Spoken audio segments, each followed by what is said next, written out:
The groom was dead. The woman had nowhere to go. And Boon called her. A man who'd spent 15 years avoiding exactly this kind of trouble was about to make the biggest mistake of his life. What happens when survival meets desperation on a mountain that doesn't forgive weakness? Stay until the end to find out how far one silent man will go to protect a family that was never supposed to be his. Drop a comment with your city so I can see how far this story travels. The stagecoach didn't slow down. It barely stopped.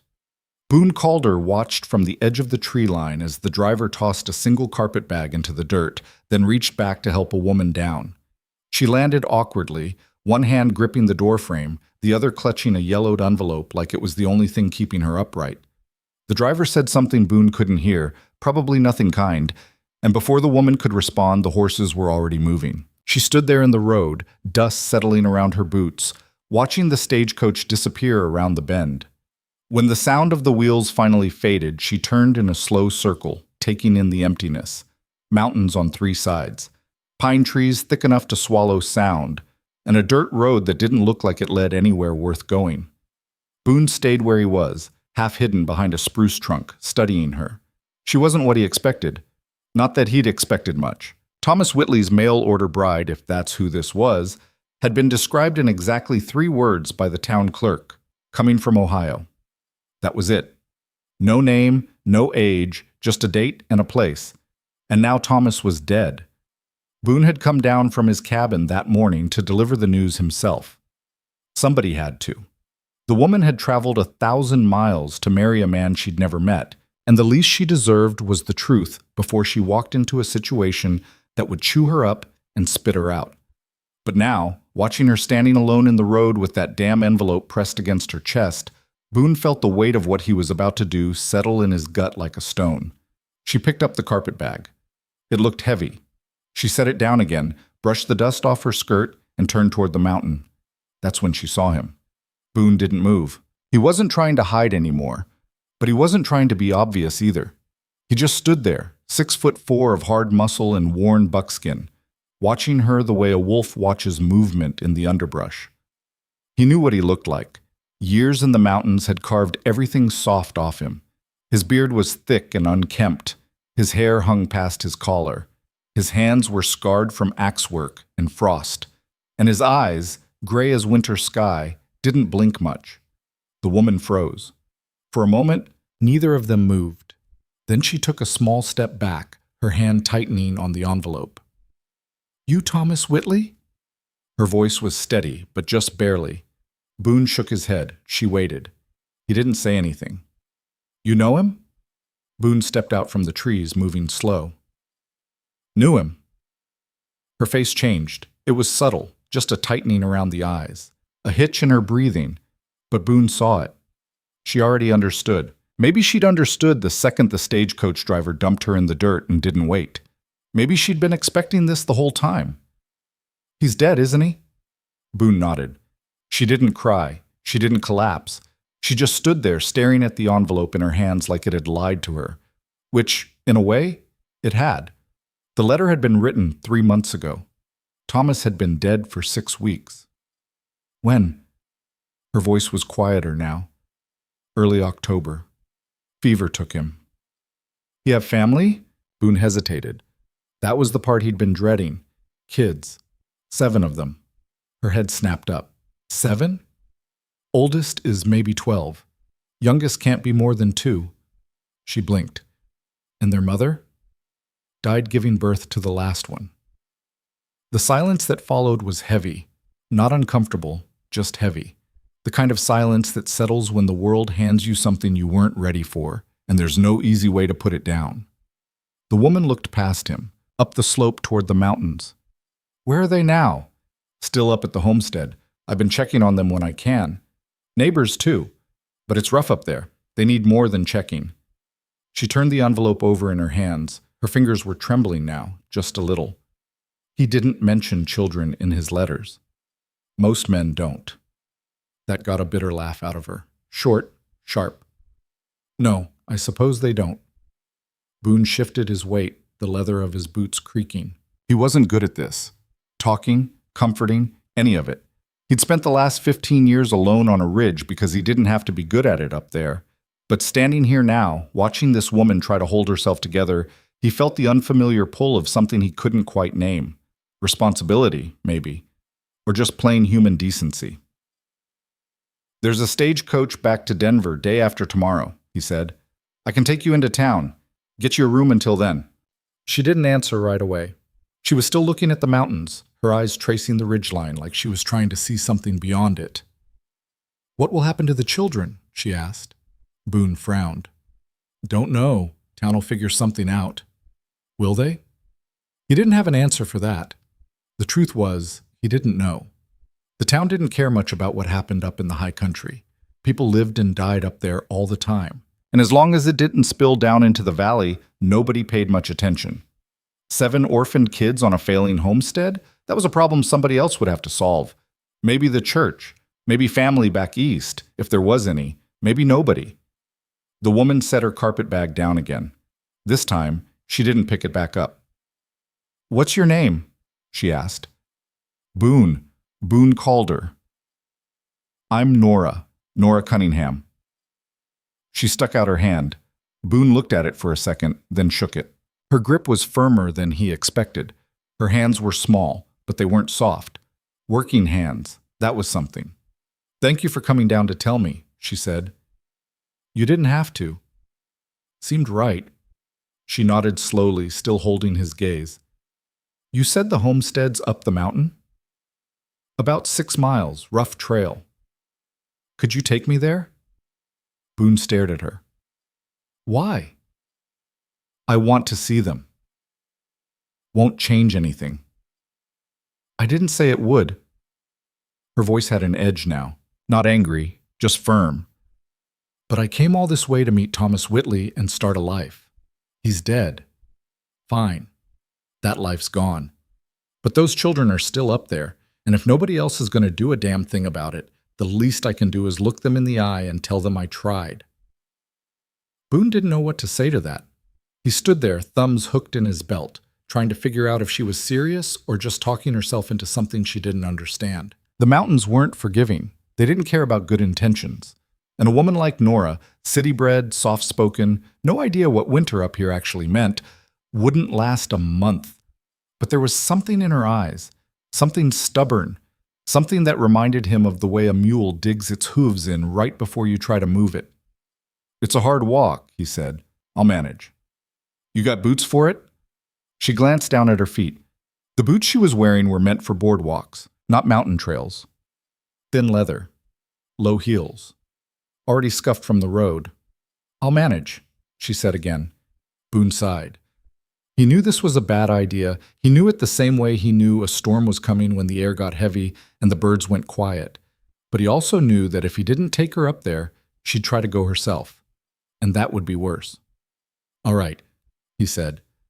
"But we leave now. Lights burning." The trail was worse than Nora expected. Boon set a brutal pace right from the start, long strides eating up the slope like he'd been born walking uphill. Nora did her best to keep up, but within the first mile her legs were screaming and her lungs felt like they were full of glass. She didn't complain. She'd already said she could manage. Complaining now would just prove him right. Boon didn't talk. He just walked, his broad back a constant few yards ahead, his rifle slung across his shoulders like it weighed nothing. Every so often he'd glance back to make sure she was still there. But he never slowed down, never offered to carry her bag, never asked if she needed to rest. Nora hated him a little for that. But she kept walking. The trees closed in around them as they climbed, thick pines that blocked out most of the sky. The air was colder up here, sharper. It smelled like sap and damp earth, and every breath she took felt like it scraped her throat raw. Her boots were already rubbing blisters on her heels, and the carpet bag, which hadn't seemed that heavy in town, now felt like it was full of stones. "How much further?" she called out. Boon didn't stop. 4 miles. 4 miles. She wanted to scream. Instead, she adjusted her grip on the bag and kept moving. By the time they reached the halfway point, Nora's hands were numb, and her vision was starting to blur at the edges. She'd stopped twice to catch her breath, and both times Boon had waited without comment, leaning against a tree with his arms crossed, watching her like she was a horse he wasn't sure would finish the race. "You need water?" he asked the second time. "No. You should drink anyway." He handed her a canteen. She took it, drank, and handed it back without saying thank you. She was too tired to be polite. Boon took a long drink himself, then capped the canteen and slung it back over his shoulder. "We can turn back if you want." "I don't want." "Didn't think so." He started walking again. Nora followed, her jaw set so tight her teeth ached. The homestead appeared suddenly, like something out of a fever dream. One minute, they were surrounded by trees. The next, the forest opened up into a clearing, and there it was. A small log cabin with a sagging roof, a crooked chimney, and a front porch that looked like it might collapse if you sneezed on it. Behind the cabin was a barn, or what was left of one. Half the roof was missing, and the walls leaned at an angle that made Nora's stomach twist just looking at it. But it was the garden that broke her heart. Or what had been a garden. Now it was just a patch of dead stalks and frozen dirt, a few withered pumpkins still clinging to the vines like they didn't know it was time to give up. Boon stopped at the edge of the clearing. "That's it." Nora stared. "People live here?" "For now." She wanted to ask how. She wanted to ask what kind of man brought 7 children to a place like this, and then had the audacity to die and leave them. But before she could say anything, the cabin door opened. A boy stepped out. He was thin, too thin. His shirt hung off his shoulders like it was 3 sizes too big, and his pants were held up with a piece of rope. He couldn't have been more than 12, but his face, God, his face, looked older, tired, worn down in a way no child's face should be. He saw Boon first. His whole body relaxed, just a little. "Mr. Calder." "Daniel." The boy's eyes shifted to Nora. He didn't say anything, just stared at her like she was something he couldn't quite figure out. "This is Nora Cunningham," Boon said. "She came to see your father." Daniel's expression didn't change. "He's dead." "I know," Nora said quietly. Daniel looked at her for a long moment, then turned and went back inside, leaving the door open behind him. Boon glanced at Nora. "You sure about this?" She wasn't, but she nodded anyway. They crossed the clearing together, and Nora felt her heart hammering in her chest with every step. When they reached the porch, Boon stepped aside and let her go first. She hesitated at the threshold, her hand on the doorframe, and then she stepped inside. The cabin was worse than the outside suggested. It was dark, cold. The fire in the hearth had burned down to embers, and the air smelled like smoke and unwashed bodies, and something faintly sour that Nora couldn't identify. There were blankets piled in the corners, a table with 2 broken chairs, a shelf with a few tin plates and cups, and in the middle of it all, sitting on the floor in a tight cluster, were the children. 7 of them. They stared at her with wide, hollow eyes, and Nora felt something crack open inside her chest. The oldest, Daniel, stood near the fireplace, his arms crossed. Next to him was a girl, maybe 10, with tangled brown hair and a dress that was more patches than fabric. She was holding a baby on her hip, a tiny thing with a runny nose and red chapped cheeks. The other children ranged in age from what looked like 8 down to maybe 4, all of them too quiet, too still, like they'd learned a long time ago that making noise didn't help. Nora's throat tightened. "My name is Nora," she said softly. "I came here to marry your father." The girl with the baby shifted her weight. "He's dead." "I know." "Then why are you here?" It was a fair question. Nora didn't have a good answer. "I wanted to meet you," she said finally. The girl snorted. It wasn't a kind sound. "Why? You gonna take us back to town with you? Find us a nice family? To adopt us all together?" Her voice was sharp, bitter. "Nobody wants 7 kids." "Sarah," Daniel said quietly. "It's true." Nora looked at Sarah, then at the baby in her arms, then at the other children huddled on the floor. She thought about the stagecoach that had brought her here, the letter in her pocket, the life she'd left behind in Ohio, the life she'd thought she was coming to. And then she thought about what would happen if she left. "What if I stayed?"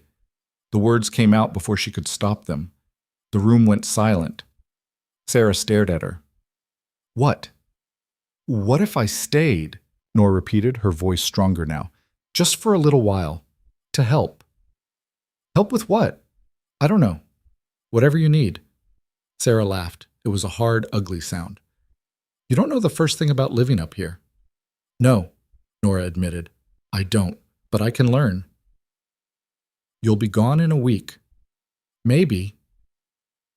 Sarah's jaw tightened. She looked like she wanted to say something else.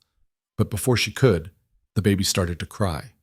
A thin, reedy wail that cut through the air like a knife. Sarah rocked the baby automatically, bouncing on her heels, but the crying didn't stop. If anything, it got worse.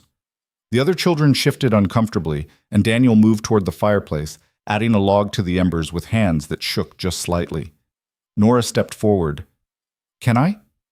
Sarah's eyes narrowed. Can you what? Hold her. The baby. For a moment, Sarah didn't move. Then slowly she held the baby out. Nora took her carefully, cradling the tiny body against her chest. The baby was lighter than she expected. Too light. Her skin was pale, her breathing shallow, and when Nora touched her forehead, she felt the heat radiating off her like a stove. She's burning up, Nora said. I know, Sarah said flatly. She's been like that for 2 days. Nora's heart sank. Have you given her anything? Like what? Medicine, water, anything. We don't have medicine, and she won't drink. Nora looked down at the baby's flushed face, her tiny fists curled tight against her chest, and felt a surge of something fierce and protective rise up in her throat. She didn't know these children. She didn't owe them anything. But standing here now, holding this sick baby in her arms, she couldn't imagine walking away. She turned to Boon, who was still standing in the doorway, watching everything with that same unreadable expression. We need to get her fever down, Nora said. Boon's eyes flicked to the baby, then back to Nora. You know how to do that? I've done it before. But I need water, clean water, and cloth. Daniel moved toward a bucket near the door. There's water in here. Is it clean? Clean enough. Nora wanted to argue, but there wasn't time. Bring it here. Daniel carried the bucket over, and Nora set the baby down gently on one of the blankets. She tore a strip of fabric from the hem of her skirt, she'd need it more for this than for decency, and dipped it in the water. It was ice cold, probably pulled from a creek that morning, and when she wrung it out and pressed it to the baby's forehead, the little girl whimpered but didn't pull away. What's her name? Nora asked. Grace, Sarah said quietly. All right, Grace, let's get you cooled down. Nora worked quickly, wiping the baby's face, neck, and chest with the cold cloth, replacing it every time it warmed up. The other children watched in silence, and Boon stayed by the door, his arms crossed, his expression unreadable. After what felt like an eternity, Grace's breathing started to even out. The flush in her cheeks faded just slightly, and her eyes, which had been screwed shut, fluttered open.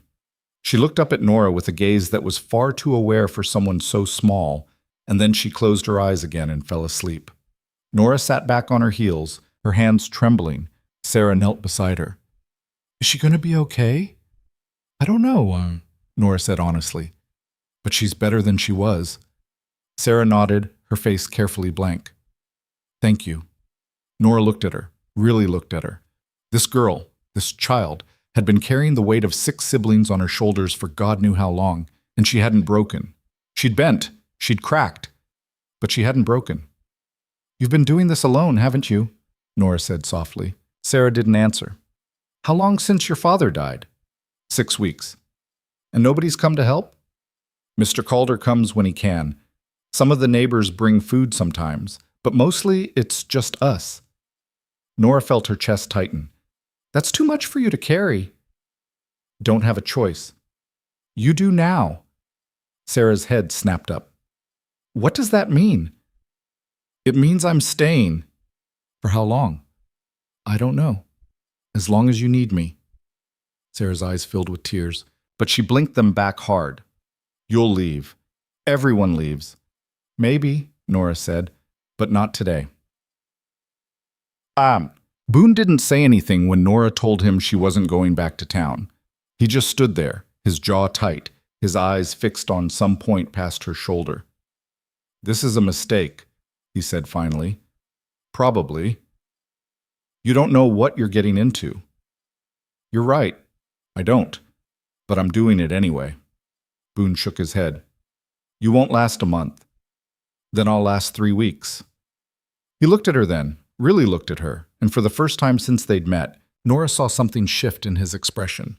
Not approval, not respect, but maybe acknowledgement. You're stubborn, he said. So I've been told. He sighed, long and heavy, and ran a hand through his hair. All right. If you're staying, you need supplies, food, medicine, firewood. This place won't make it through winter without them. I don't have money for all that. I do. Nora blinked. You do that? Don't have much choice, do I? If I leave you here without help, you'll all be dead by Christmas. It wasn't kindness, it was practicality, but Nora would take it. Thank you, she said. Boon grunted. Don't thank me yet. You haven't seen winter up here. He left an hour later, promising to return in 2 days with supplies. Nora watched him disappear into the trees, and then she turned back to the cabin. 7 children. A failing homestead. A mountain that didn't forgive weakness. She had no idea what she was doing. But she was here, and for now, that would have to be enough. The first night was worse than Nora imagined. She'd thought, foolishly, she realized now, that the hardest part would be deciding to stay. But as darkness settled over the cabin and the temperature dropped, she understood that the decision was nothing. The doing was everything. The children had gone quiet after Boon left, retreating into themselves like animals sensing a storm. Daniel disappeared outside to check on what remained of the livestock. Sarah busied herself with Grace, who'd woken up fussy and feverish again. The younger ones huddled near the fire, their eyes tracking Nora's every movement with a mixture of hope and suspicion that made her stomach hurt. Nora moved through the cabin, taking inventory. It was worse than she'd thought. The food supplies consisted of half a sack of cornmeal, some withered potatoes, a few strips of dried meat that looked questionable, and a jar of something that might have been preserves once but now just looked like mold. The blankets were thin and full of holes. The roof leaked in 3 places that she could see, probably more. And the cold came through every crack in the walls like it had a personal grudge. She found a pot, filled it with water from the bucket, and set it over the fire to boil. At least they could have something warm. What are you making? It was one of the younger boys. He'd crept closer without her noticing, his bare feet silent on the rough wooden floor. Mush, Nora said. It's not much, but it'll be hot. The boy wrinkled his nose. We had mush yesterday. Then you'll have it again today. He accepted this with the resignation of someone who'd learned not to expect better. I'm Matthew. Hello, Matthew. How old are you? 6. He held up 6 fingers to prove it. That's Eli. He pointed to another boy, slightly older, who was trying to coax the fire higher with a stick. And that's Rebecca and Anna. 2 girls, maybe 8 and 5, sat pressed together on a pile of blankets, watching everything with enormous eyes. It's nice to meet you all, Nora said. Matthew tilted his head. Are you really staying? I said I was. People say things. The words hit harder than they should have. Nora stirred the pot, watching the water start to bubble. I suppose they do. Sarah says you'll leave when it gets hard. Sarah might be right. Matthew considered this. When will it get hard?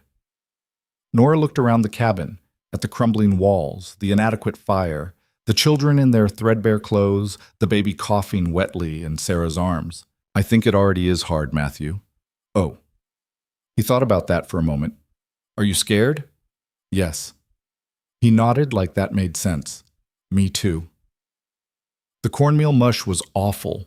Nora knew it was awful even as she ladled it into the tin plates, even as the children took their portions without complaint, even as she forced herself to swallow her own share. It was gritty and bland and somehow both too thick and too watery at the same time. But it was food, it was warm, and when the children scraped their plates clean and looked at her with something that might have been gratitude, she told herself it was enough.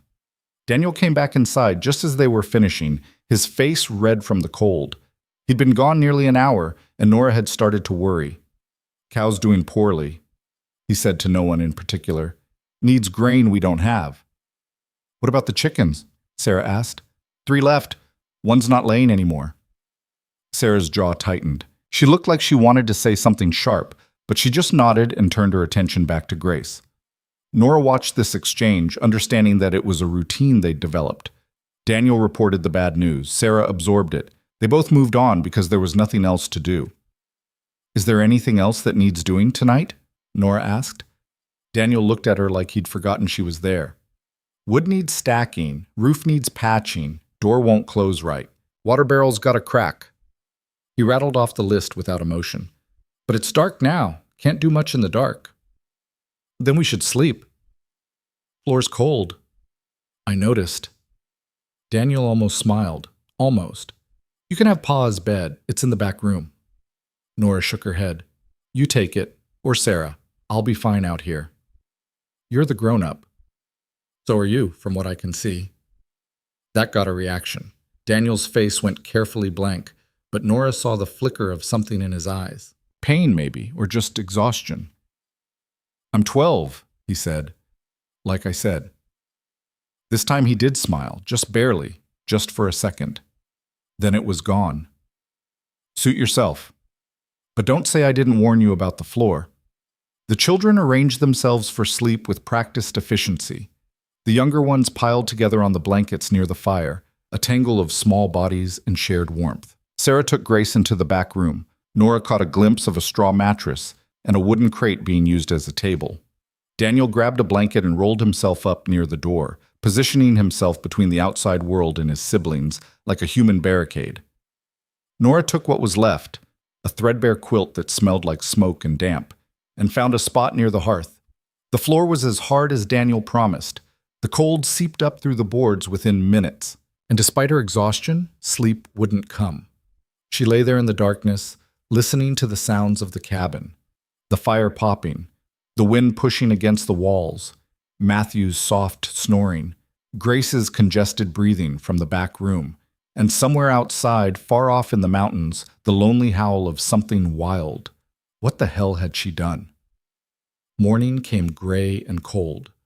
Nora woke to find Daniel already up, the fire rebuilt, the water bucket refilled. He moved around the cabin like a ghost, silent and efficient, and when he noticed her watching, he just nodded and kept working. The children woke slowly, emerging from their blankets like reluctant bears. Sarah came out carrying Grace, who looked marginally better than she had the night before, but still far from well. The baby's eyes were clear, at least, and she wasn't burning up quite so hot. She slept some, Sarah said. It wasn't quite an accusation, but it wasn't quite gratitude either, just a statement of fact. That's good, Nora said. Doesn't mean she's better. I know. Sarah studied her for a long moment, then handed Grace over. Here, you hold her. I'll make breakfast. Nora took the baby carefully, and Sarah disappeared into the back room, returning with the cornmeal sack. Nora watched her measure out a portion with the careful precision of someone who knew exactly how much they had and how long it needed to last. How long will that last? Nora asked, nodding toward the sack. Maybe a week.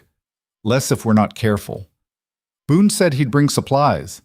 Mr. Calder says a lot of things. Sarah's voice was flat. He means well. But he's got his own life, his own problems. He seemed pretty determined. People always seem determined at first. There it was again, that edge, that bitterness. Sarah was 10 years old and already didn't believe in anyone. Nora shifted Grace to her other arm. You're angry. I'm practical. You can be both. Sarah looked at her sharply, then went back to stirring the pot. They fell into silence, and Nora didn't push. She was learning that with Sarah, you didn't push. You waited. Breakfast was more mush. The children ate without complaint, and Nora tried not to think about how many meals they'd been eating like this. When the plates were empty and the pot scraped clean, Daniel stood. I'm going to check the trap line, he said. Might be something. I'll come with you, Nora said. Everyone looked at her. You don't know how to check a trap line, Sarah said. Then Daniel can teach me. Daniel frowned. It's a long walk, cold, too. I've got a coat. Not a good one. It'll do. Daniel looked at Sarah. Sarah shrugged. Your funeral, she said. The trap line ran along the creek bed, a winding route through dense pine forest that would have been beautiful if Nora hadn't been so focused on not falling. Daniel moved ahead of her with the same easy confidence Boon had shown on the trail, never slipping, never hesitating, his eyes constantly scanning the ground and the trees. Pa set these traps before he got sick, Daniel said, kneeling beside the first one. Supposed to check them every day, but I don't always make it. The trap was empty. So was the second one. And the third. Animals getting smart, Daniel muttered, or there's just not enough of them left. They kept walking. The cold bit at Nora's face and fingers, and her feet were already numb inside her worthless boots. But she didn't complain. She just followed Daniel, watching how he moved, how he read the forest, how he reset each empty trap with hands that barely shook despite the cold. At the fourth trap, they found something. It was a rabbit. Small, half frozen, but dead, which meant meat. Daniel pulled it from the trap with practiced efficiency, resetting the mechanism without being asked. He held the rabbit up, examining it critically. Not much on it, he said, but it's something. It's more than we had this morning. Daniel glanced at her, and for the first time she saw something that might have been approval in his eyes. Yeah, it is. They checked the rest of the traps in silence. 2 more were empty. One had been sprung by something too smart to get caught, and the last one was missing entirely, either stolen or dragged off by something bigger. We'll come back tomorrow, Daniel said. Reset that last one. All right. On the walk back, Daniel finally spoke again. You didn't have to come. I wanted to. Why? Nora thought about how to answer that. Because I need to learn how things work up here, and because you shouldn't have to do everything alone. Daniel didn't respond right away. When he did, his voice was quieter. Sarah thinks you'll leave. I know. Will you? I don't know, Daniel. I honestly don't know. He nodded like that was the answer he expected. At least you're honest about it. They walked the rest of the way in silence. Sarah knew how to skin a rabbit. She did it quickly, without flinching, her knife moving with the confidence of long practice. Nora watched, trying not to feel useless, trying to learn. When it was done, Sarah tossed the skin aside and held up the cleaned meat. Stew tonight, she said. If we're careful, it'll stretch for 2 meals. What about the skin? Nora asked. What about it? Can't we use it for something? Sarah looked at the bloody skin like she'd forgotten it existed. I guess, if we had time to cure it, but we don't. Show me how anyway. Sarah frowned. Why? Because we might need it later, and because I want to know. It was a long shot asking a 10-year-old to teach her anything, but Sarah considered it, then shrugged. Fine, but you do it. I've got other work. She showed Nora how to scrape the skin, how to stretch it, how to salt it if they had salt, which they didn't. It was messy work. Nora's hands were cramping and bloody by the time she finished, and the result looked pitiful compared to what Sarah could probably have done. But it was something. Another small thing learned. The stew was thin, but good. Better than the mush, anyway. Nora added some of the withered potatoes and a handful of wild onions Daniel had found near the creek, and when it was done, the children ate like they hadn't seen real food in weeks. Maybe they hadn't. That night, after the children were asleep, Nora sat by the fire and tried to make a list of everything that needed doing. The roof, the door, the cracked water barrel, firewood for winter, food, medicine for Grace, warmer clothes for everyone. The list got longer and longer until she had to stop because it was too overwhelming. She heard movement behind her and turned to find Sarah standing there, Grace asleep against her shoulder. Can't sleep? Nora asked. She's restless. Sarah sat down, adjusting the baby carefully. Keeps waking up crying. Still feverish? A little. Nora reached out, touching Grace's forehead. Still warm, but better. She's fighting it. Yeah. Sarah was quiet for a moment. Thank you. For yesterday. With the water. You don't have to thank me. I know, but still. Sarah stared into the fire. I thought she was going to die. I thought we were going to lose her too. Nora's throat tightened. How old were you when your mother died? 8. Sarah's voice was flat. Grace was born, and Ma just didn't wake up the next day. Pa tried. We all tried, but she was gone. I'm sorry. Wasn't your fault. Still. They sat in silence for a while, the fire crackling between them. Finally, Sarah spoke again. Why did you really come here? Nora thought about lying, about giving some noble answer, but Sarah deserved better than that. I was alone, she said quietly. I had nothing left in Ohio, no family, no prospects. When Thomas's letter came, it seemed like a chance to start over, to build something. I didn't know about you, about any of this.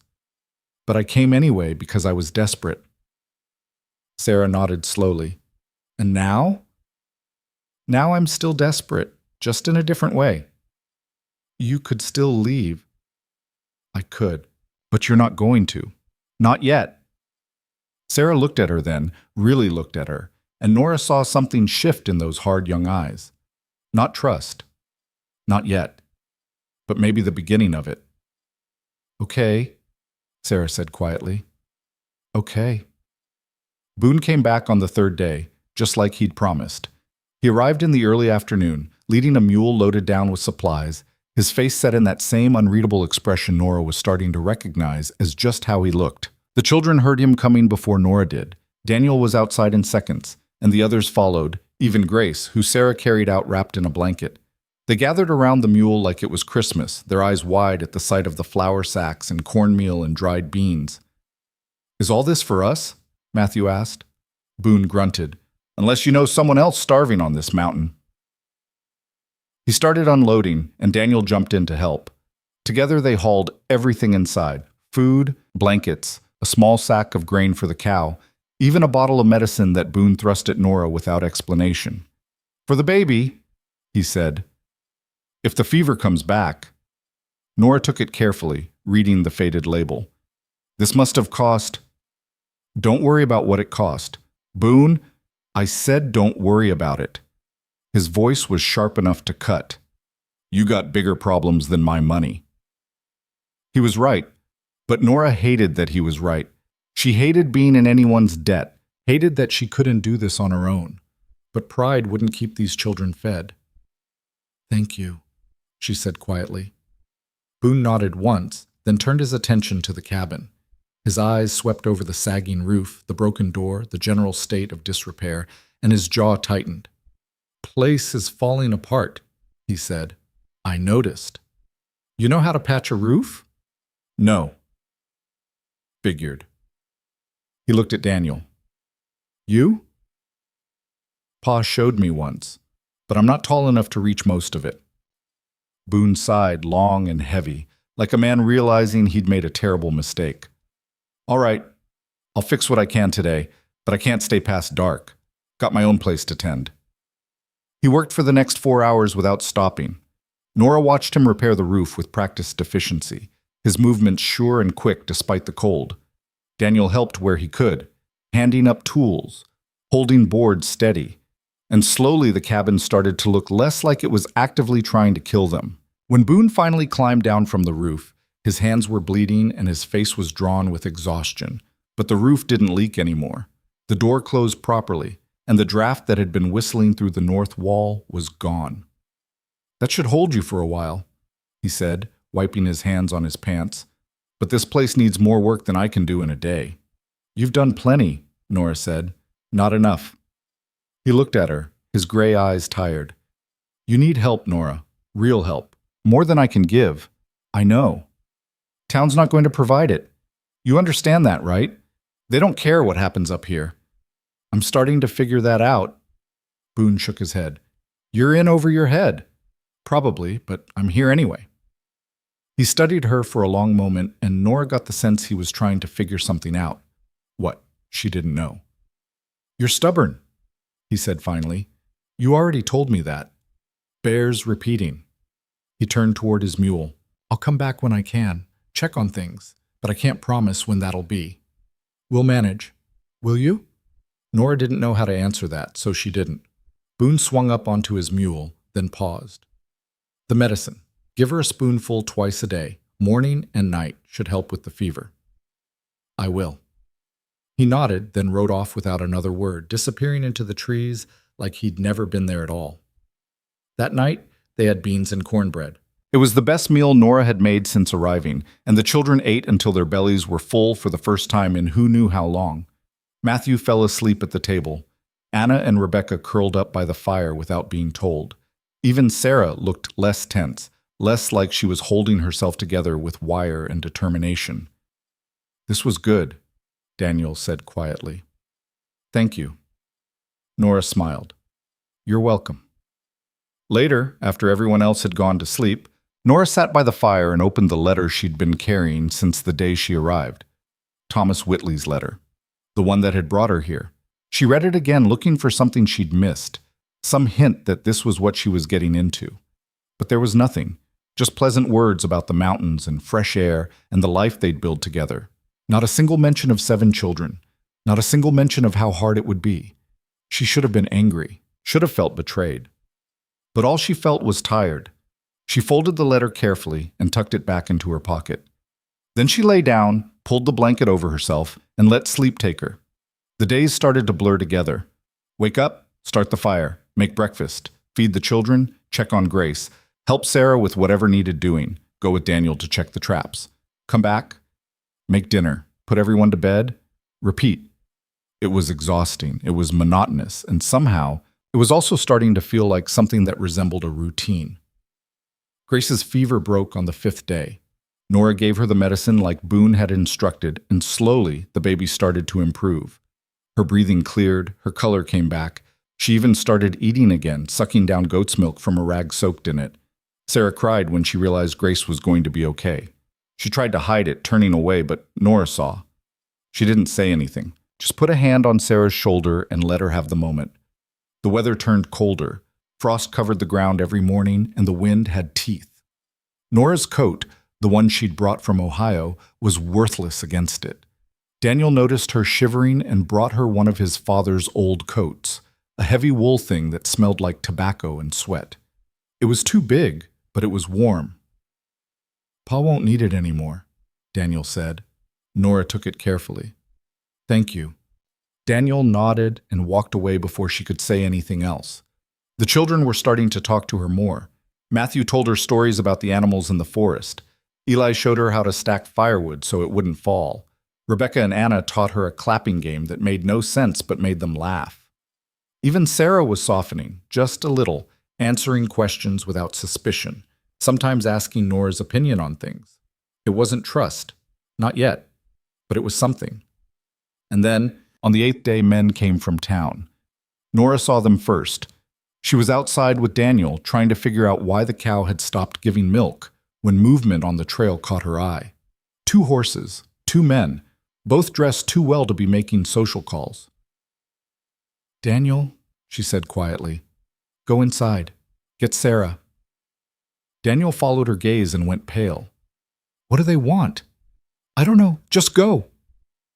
He ran. Nora stood her ground, watching the men approach. They didn't hurry. They rode up slow and deliberate, like they had all the time in the world. When they finally stopped in front of the cabin, one of them dismounted. He was tall, thin, with a sharp face and cold eyes. He looked at Nora like she was something unpleasant he'd found on his boot. You the woman staying here? He asked. I am. Name's Porter. I'm with the county. This is Deputy Mills. He gestured to the other man who stayed mounted. We've had reports about this situation. What situation? 7 children, no parents, no legal guardian, living in squalor. Porter's voice was flat, bureaucratic. That's a situation the county has an interest in. Nora's stomach dropped. These children aren't in squalor. They're being cared for. By who? You? Porter looked her up and down. You're not family. You're not married. You have no legal right to these children. Their father's dead. What he wanted doesn't matter anymore. Porter pulled a paper from his coat. We're here to take them into county custody. They'll be placed in proper homes. Together? Porter's silence was answer enough. No, Nora said. "You can't separate them." "Ma'am, we can do whatever the county deems appropriate." Sarah appeared in the doorway, Grace in her arms, the other children clustered behind her.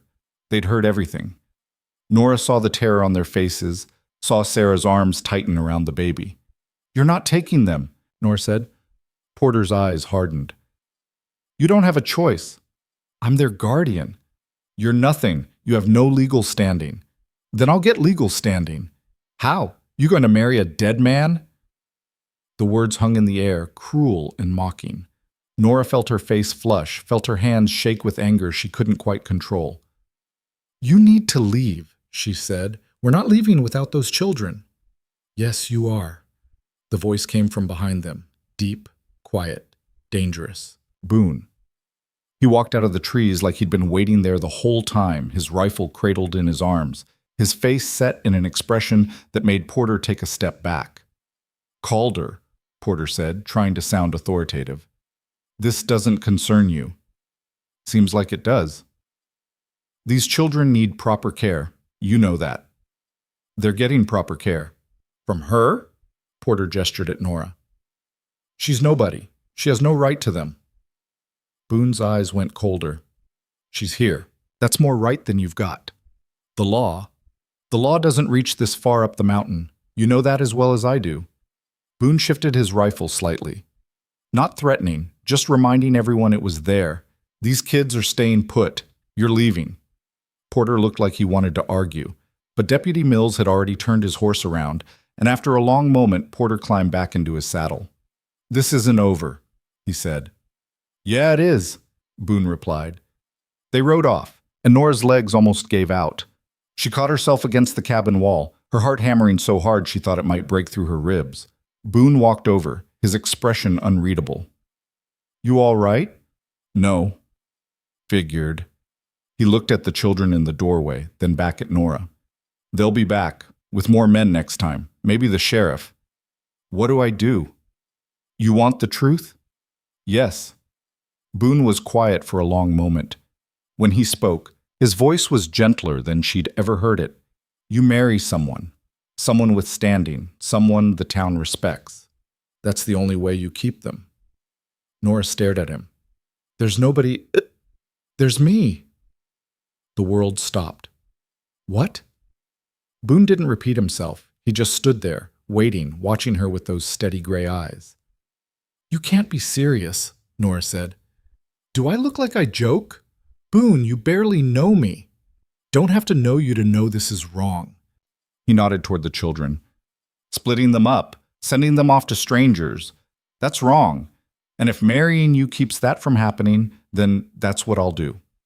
Nora couldn't breathe, couldn't think. "This is insane." "Probably." "You don't want a wife." "No, I don't. But they need protection, and you need standing, and I'm the only one offering." He paused. "Unless you've got a better idea." She didn't. She had nothing, and they both knew it. "I can't ask you to do that," Nora said quietly. "You're not asking. I'm offering." "Why?" Boon looked past her, at the cabin, at the children watching from the doorway. When he spoke, his voice was rough. "Because I've been listening to those kids cry across the valley for 6 weeks, and I'm tired of it. It wasn't romance. It wasn't even kindness, really. It was just practicality, cold mountain practicality. But it was also the only chance they had." Nora took a shaky breath. "If we did this, it would just be for them, for legal protection." "I know. Nothing else." "I know. You'd still live on your ridge. I'd stay here." "That's the idea." Nora looked at him, this strange, silent man who'd appeared out of nowhere and kept showing up when they needed him most. She didn't love him. She barely knew him. But standing there with Porter's threat still ringing in her ears and 7 frightened children behind her, she realized love didn't matter. Survival did. "All right," she said. "Yes." Boon nodded once. "I'll make the arrangements." Then he turned and walked away, leaving Nora standing there wondering what the hell she'd just agreed to. Sarah was the first one to speak after Boon left. "Did you just agree to marry him?" Nora turned to find all 7 children staring at her from the doorway. Their faces held varying degrees of shock, confusion, and in Sarah's case, something that looked suspiciously like anger. "It's not what you think," Nora said. "You just said yes to marrying a man you barely know. What else is there to think? It's for legal protection, that's all. Those men will come back, Sarah. You heard them. If I'm married to Boon, if he has legal standing as your guardian, they can't just take you. So you're marrying him to save us." Sarah's voice was flat, hard. "That's just great. Sarah, don't." Sarah turned and went back inside, slamming the door hard enough to rattle the frame. Nora stood there for a moment, then followed her in. The other children scattered like mice, suddenly very interested in various corners of the cabin. Only Daniel remained, standing near the fire with his arms crossed. "She's scared," he said quietly. "I know. We all are." Nora sat down heavily on one of the chairs. Her hands were still shaking. "I didn't know what else to do." "I know that too." Daniel came over and sat across from her. For a 12-year-old, he had an unsettling way of looking at people, like he could see right through whatever you were trying to hide. "Mr. Calder's a good man. Is he?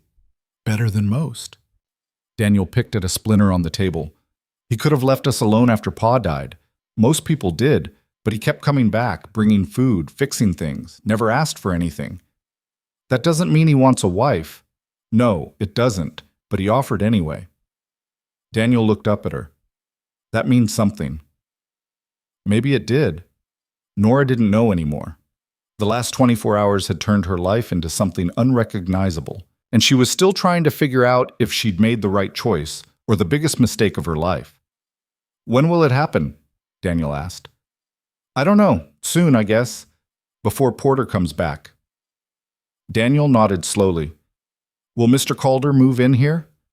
"No. He made that clear. He'll keep his cabin. This is just, paperwork, legal standing."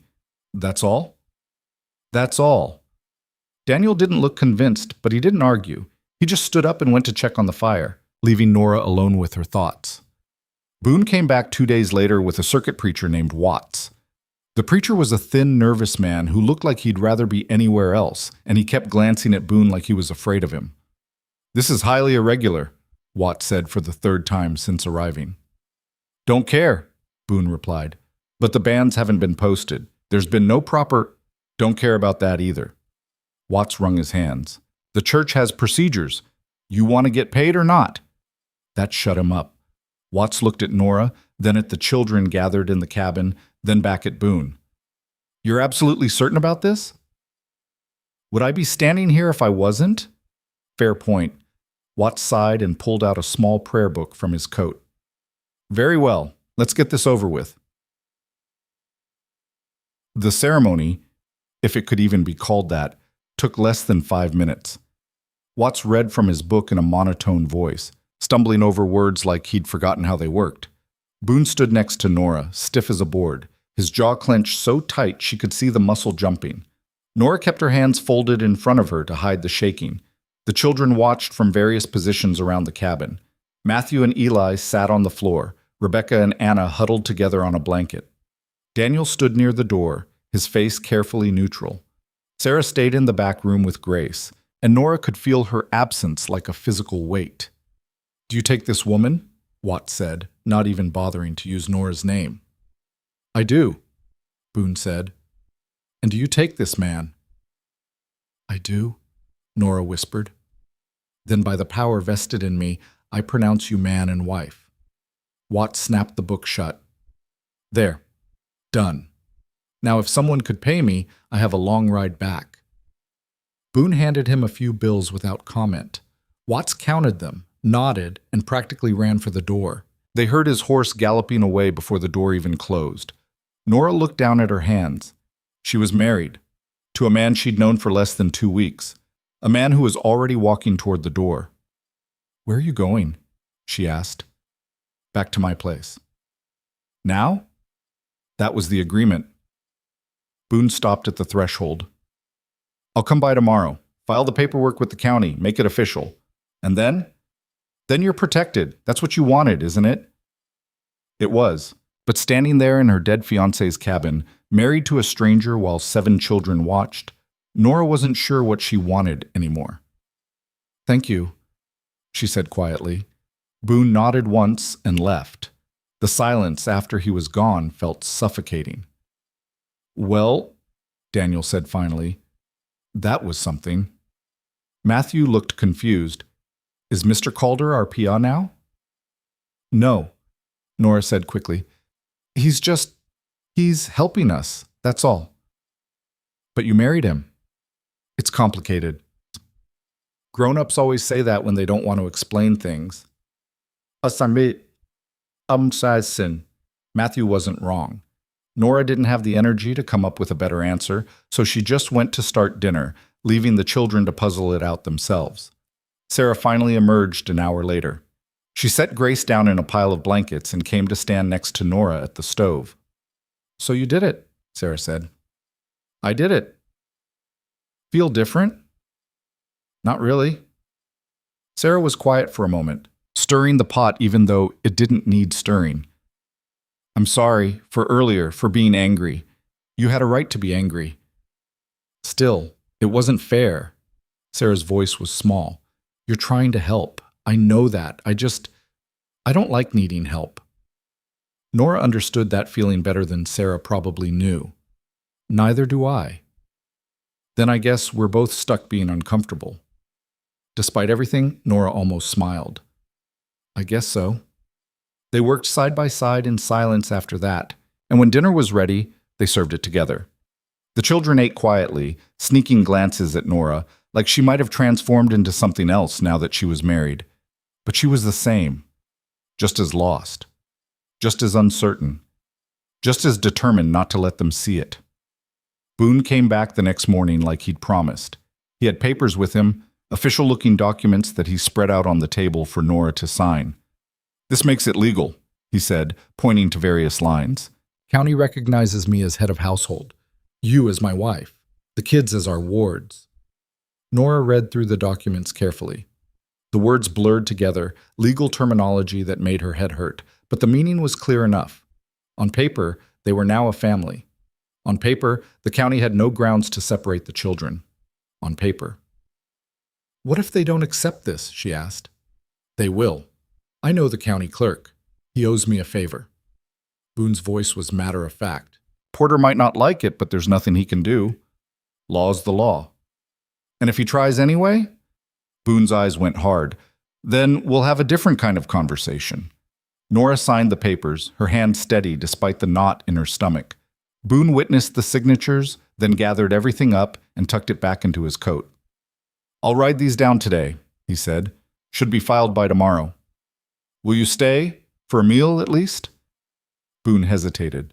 It was the first time Nora had seen him actually pause to consider something. "Can't. Got work needs doing before the snow comes." "How long until that happens?" "Week, maybe 2 if we're lucky." The words hit Nora like cold water. A week, 2 at most, and then winter would seal the valley, trap them up here, cut them off from everything.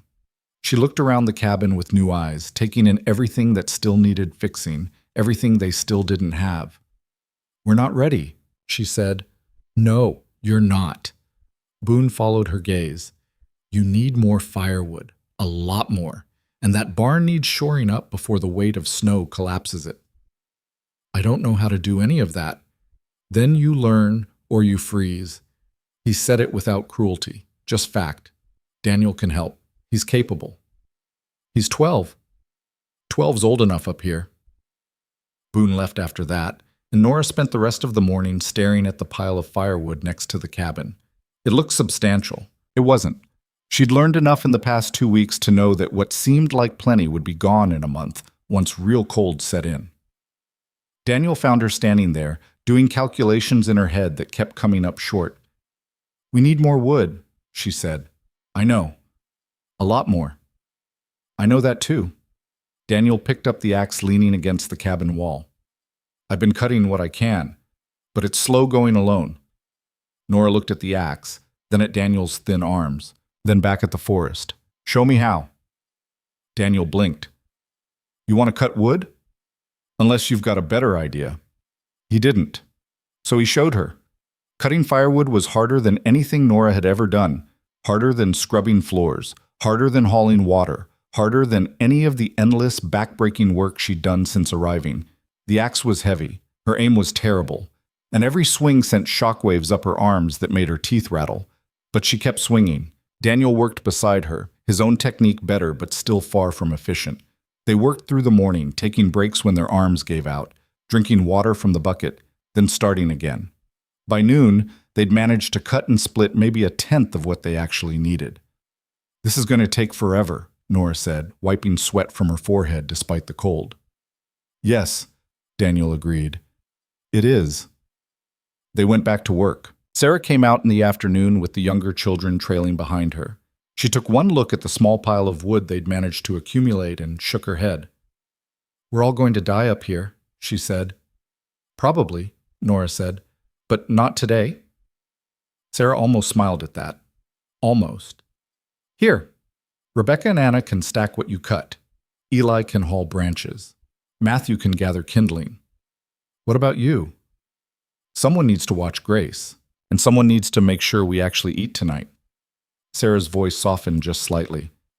"But I can help tomorrow." It became a routine after that. Every day, from sunup until their arms wouldn't work anymore, they cut wood.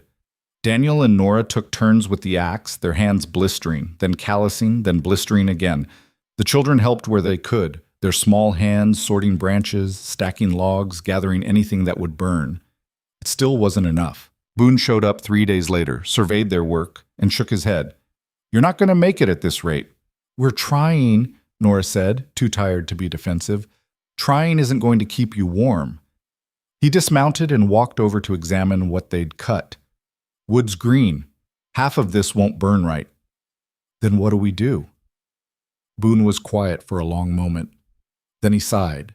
That same heavy sigh Nora was learning meant he was about to do something he didn't want to do.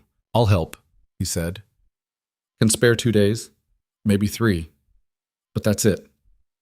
Relief flooded through Nora so fast it made her dizzy. "Thank you. Don't thank me yet. We've got a lot of work to do." Boon wasn't exaggerating. He worked like a machine, his axe swinging in a steady rhythm that made Nora's attempts look pathetic.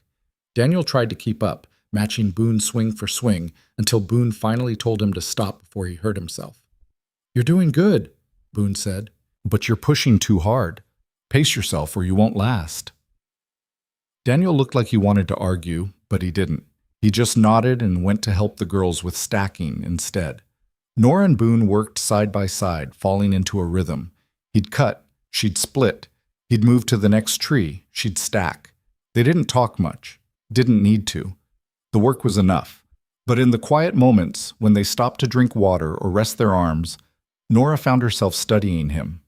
This strange, silent man who kept showing up when they needed him, who'd married her to protect children that weren't his, who worked himself to exhaustion and never complained. "Why are you really doing this?" she asked during one of those breaks. Boon took a long drink from his canteen before answering. "Told you already. You said you were tired of hearing them cry, but it's more than that, isn't it?" He didn't answer right away, just stared out at the mountains, his jaw working like he was chewing on words he didn't want to say. "Had a family once," he said finally. "Long time ago. Wife. Daughter." Nora's breath caught. "What happened?" "Fever. Same kind that took Thomas." His voice was flat, emotionless. "Couldn't save them. Couldn't do anything except watch them die." "I'm sorry." "Don't be. It was 15 years ago. I've made my peace with it." But he hadn't. Nora could see it in the set of his shoulders, the way his hands tightened on the axe handle. Some wounds never healed. They just got buried deep enough that you could pretend they weren't there. "That's why you live alone," she said quietly. "Easier that way." "Is it?" Boon looked at her then, really looked at her, and something passed between them. Understanding, maybe, or just recognition of shared pain. "Most days," he said. Then he stood up and went back to work. They cut wood for 3 days straight. By the end of it, they had a pile that Boon deemed acceptable, though he made it clear it was barely acceptable, and they'd need more before spring. Nora's hands were destroyed, covered in burst blisters and cuts that wouldn't stop bleeding. Daniel wasn't much better. Even the younger children had scrapes and bruises from hauling branches. But they had wood, enough to survive winter. Maybe. On the evening of the third day, Boon started packing his tools. The children had gone inside for dinner, but Nora stayed outside, watching him work. "Will you come back?" she asked. "When I can." That's not an answer. Boon strapped his axe to his saddle, taking his time with the knots. "Snow's coming. Once it starts, travel between here and my place gets difficult. Might not be able to make it over for weeks at a time. So we're on our own." "You've been on your own since you got here." He turned to face her. "But you've done better than I expected. Kids are fed, cabin's warmer. You haven't run off yet. Give me time." That almost got a smile out of him. Almost. "You're tougher than you look," Nora called her. It still sounded strange, like someone else's name. "I don't feel tough," she said. "Nobody does. That's how you know you're actually doing it." Boon swung up into his saddle. "You need anything before I go?" Nora thought about that. There were 100 things they needed, 1,000 things. But asking for more felt like admitting defeat. "Just come back," she said finally. "When you can." Boon nodded. Then he rode off, and Nora was alone again with 7 children and a winter that was coming whether they were ready or not. The snow started 4 days later. Came gentle at first, just a few flakes drifting down like ash. The children ran outside to catch them, laughing and playing like it was a gift instead of a warning. Nora stood in the doorway and watched the sky turn gray, watched the flakes start to come faster, thicker, until the mountains disappeared behind a white curtain. By nightfall, there were 3 inches on the ground. By morning, there were 8. The world transformed overnight into something alien and beautiful and terrifying. The cabin was buried up to the windows. The barn was a white mound, and the trail that led down to town had vanished completely, swallowed by snow that showed no signs of stopping. They were trapped. Daniel tried to open the door that first morning and couldn't. The snow had drifted against it, packed so tight it might as well have been a wall. "We need to dig out," he said. They did. Using a broken shovel in their hands, Nora and Daniel spent 2 hours carving a path from the door to the woodpile. By the time they finished, they were both soaked and shaking from cold, but at least they could get to the firewood. The animals were next. The cow was in the barn, lowing miserably, her breath frosting in the air. The chickens huddled together for warmth, their feathers puffed up. Daniel fed them what grain they had left, while Nora tried to milk the cow with numb fingers. "She's not giving much," Nora said.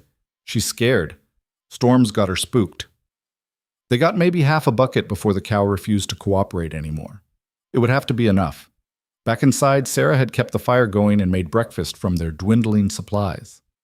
Oats this time, thin and watery, but hot. The children ate without complaint, and Nora tried not to think about how fast they were going through their food. "How long do storms like this last?" she asked Daniel. "Depends. Could be a day. Could be a week." A week?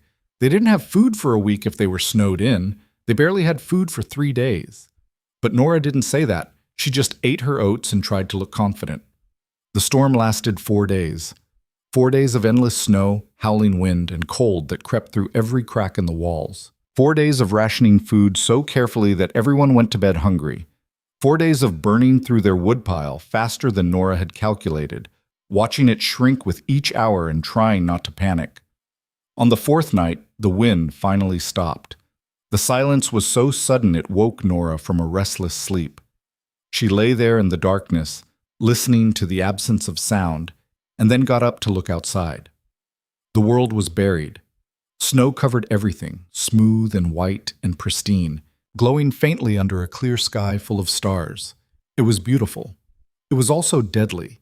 Nora could see where drifts had piled up against the cabin walls, 10 feet high in places.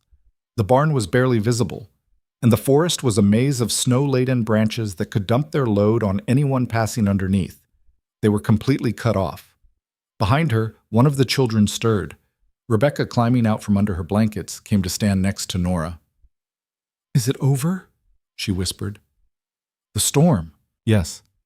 Will people come now?" I don't know, sweetheart. Rebecca slipped her small hand into Nora's.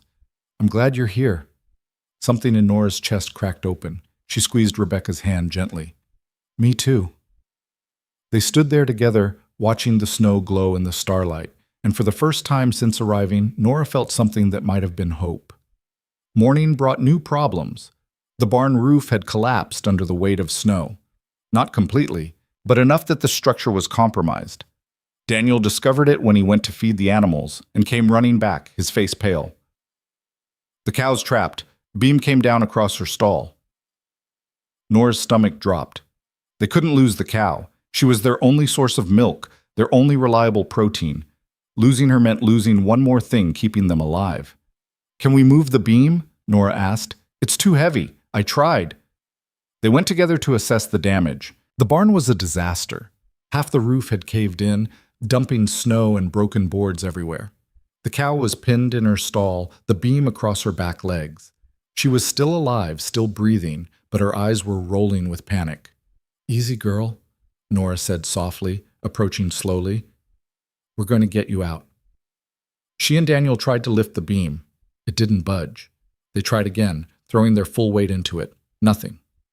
We need help, Daniel said. There's no one to help, Mr. Calder. Can't get here through the snow. Even if you tried, it would take days. They stared at each other, both understanding what that meant. They were on their own. Sarah appeared in the barn entrance, Grace bundled against her chest. What's wrong? Beam's got the cow trapped. We can't move it. Sarah studied the situation with the same calculating look she used for everything. Get the axe. What? The axe. If we can't lift it, we cut it. It was a good idea. A desperate idea, but good. Daniel ran to get the axe while Nora tried to keep the cow calm. When he came back, Sarah handed Grace to Nora and took the axe herself. I've watched Pa do this, she said. You cut at an angle, right where the beam's weakest. She swung. The first hit barely made a dent, but she kept swinging, her thin arms straining with effort, and slowly, the beam started to crack. Daniel took over when Sarah's arms gave out. Then Nora. Then Sarah again. They took turns, trading off when one couldn't swing anymore, working together in a way that felt less like cooperation and more like survival. After an hour, the beam finally gave way with a sharp crack. The cow scrambled to her feet, stumbling a little, but alive. Unhurt. They'd done it. Sarah dropped the axe and sat down hard in the snow, breathing like she'd run a mile. Daniel leaned against the wall, his hands shaking, and Nora just stood there, holding Grace, feeling something close to pride. We did it, she said. Yeah, Sarah said. We did. That night they celebrated with extra rations. Not much extra, but enough that the children noticed. Matthew asked if it was a special occasion, and Nora said yes. It was. They'd saved the cow. They'd survived the storm. They were still here. That was special enough. Later, after the children were asleep, Nora sat by the fire and took stock. The food situation was bad. They had maybe 2 weeks of supplies left if they were careful. 3 if they were desperate. The barn would need serious repairs before the next storm. And they were completely isolated, with no way to get help if something went wrong. But they were alive. Fed. Warm enough. It wasn't much, but it was something. She was just about to lie down when she heard it. A sound outside. Footsteps crunching in snow. Nora froze, her heart hammering. Nobody should be out there. Nobody could be out there. The snow was too deep, the cold too dangerous. The footsteps came closer. Nora grabbed the poker from the fire, holding it like a weapon, and moved toward the door. Behind her, Daniel sat up, instantly alert. Someone's outside, Nora whispered. Daniel grabbed the axe and came to stand beside her. The footsteps stopped right outside the door. Then came 3 heavy knocks. Nora's hand shook as she reached for the latch. She opened it slowly, the poker raised, ready for anything. Boon stood there, covered in snow, his face red from cold, his breathing labored. He looked half-frozen and completely exhausted. You came, Nora said stupidly. Roof collapsed, didn't it? His voice was rough. Saw it from the ridge. You walked here? Through this? Had to make sure you were all right. He stepped inside, bringing cold air with him. Storm that hard, anything could have happened. Nora just stared at him. He'd walked 6 miles through snow that was waist deep in places, in cold that could kill a man, just to check on them. "You're insane," she said. "Probably." Boon's eyes found the children, counting them quickly. "Everyone okay?" "We're fine. Barn roof came down, but we got the cow out." "Good." He moved toward the fire, his movements stiff. "I'll stay tonight, fix what I can tomorrow, then head back before the next storm hits." "There's another storm coming?" "Always another storm coming." Boon sat down heavily near the fire, and Nora saw how much that walk had cost him. His hands were shaking, his lips had a bluish tint. He'd risked his life coming here. For them. "Thank you," Nora said quietly. Boon just nodded, too tired for words, and let the warmth of the fire start to thaw him out. And watching him sit there, this man who kept showing up no matter what it cost him, Nora realized something that both terrified and comforted her in equal measure. They weren't alone anymore. Boon spent the next morning repairing the barn roof, working with hands that were still raw from the cold. Daniel climbed up to help, despite Nora's protests, the two of them moving in silent coordination like they'd been doing this together for years instead of weeks. Sarah watched from the doorway, Grace on her hip, while the younger children played in the snow nearby, their laughter cutting through the morning air. Nora brought them water around midday, trudging through snow that came up past her knees. Boon took the ladle without comment, drank deeply, then handed it to Daniel. "How bad is it?" Nora asked, looking up at the damaged roof. "Bad enough, but we'll have it patched before dark." Boon wiped his mouth with the back of his hand. "Won't be pretty, but it'll hold." "That's all we need." He studied her for a moment, his gray eyes unreadable. "You look tired." "I am tired." "You're also still standing. That counts for something." It was probably the closest thing to a compliment Boon had ever given her. Nora felt an unexpected warmth in her chest that had nothing to do with the weak winter sun. "So are you," she said. "Still standing, I mean." "Don't have much choice, do I?" "None of us do." Something passed between them then, an understanding that didn't need words. They were both too stubborn to quit, too practical to pretend this was anything other than hard, and too invested now to walk away.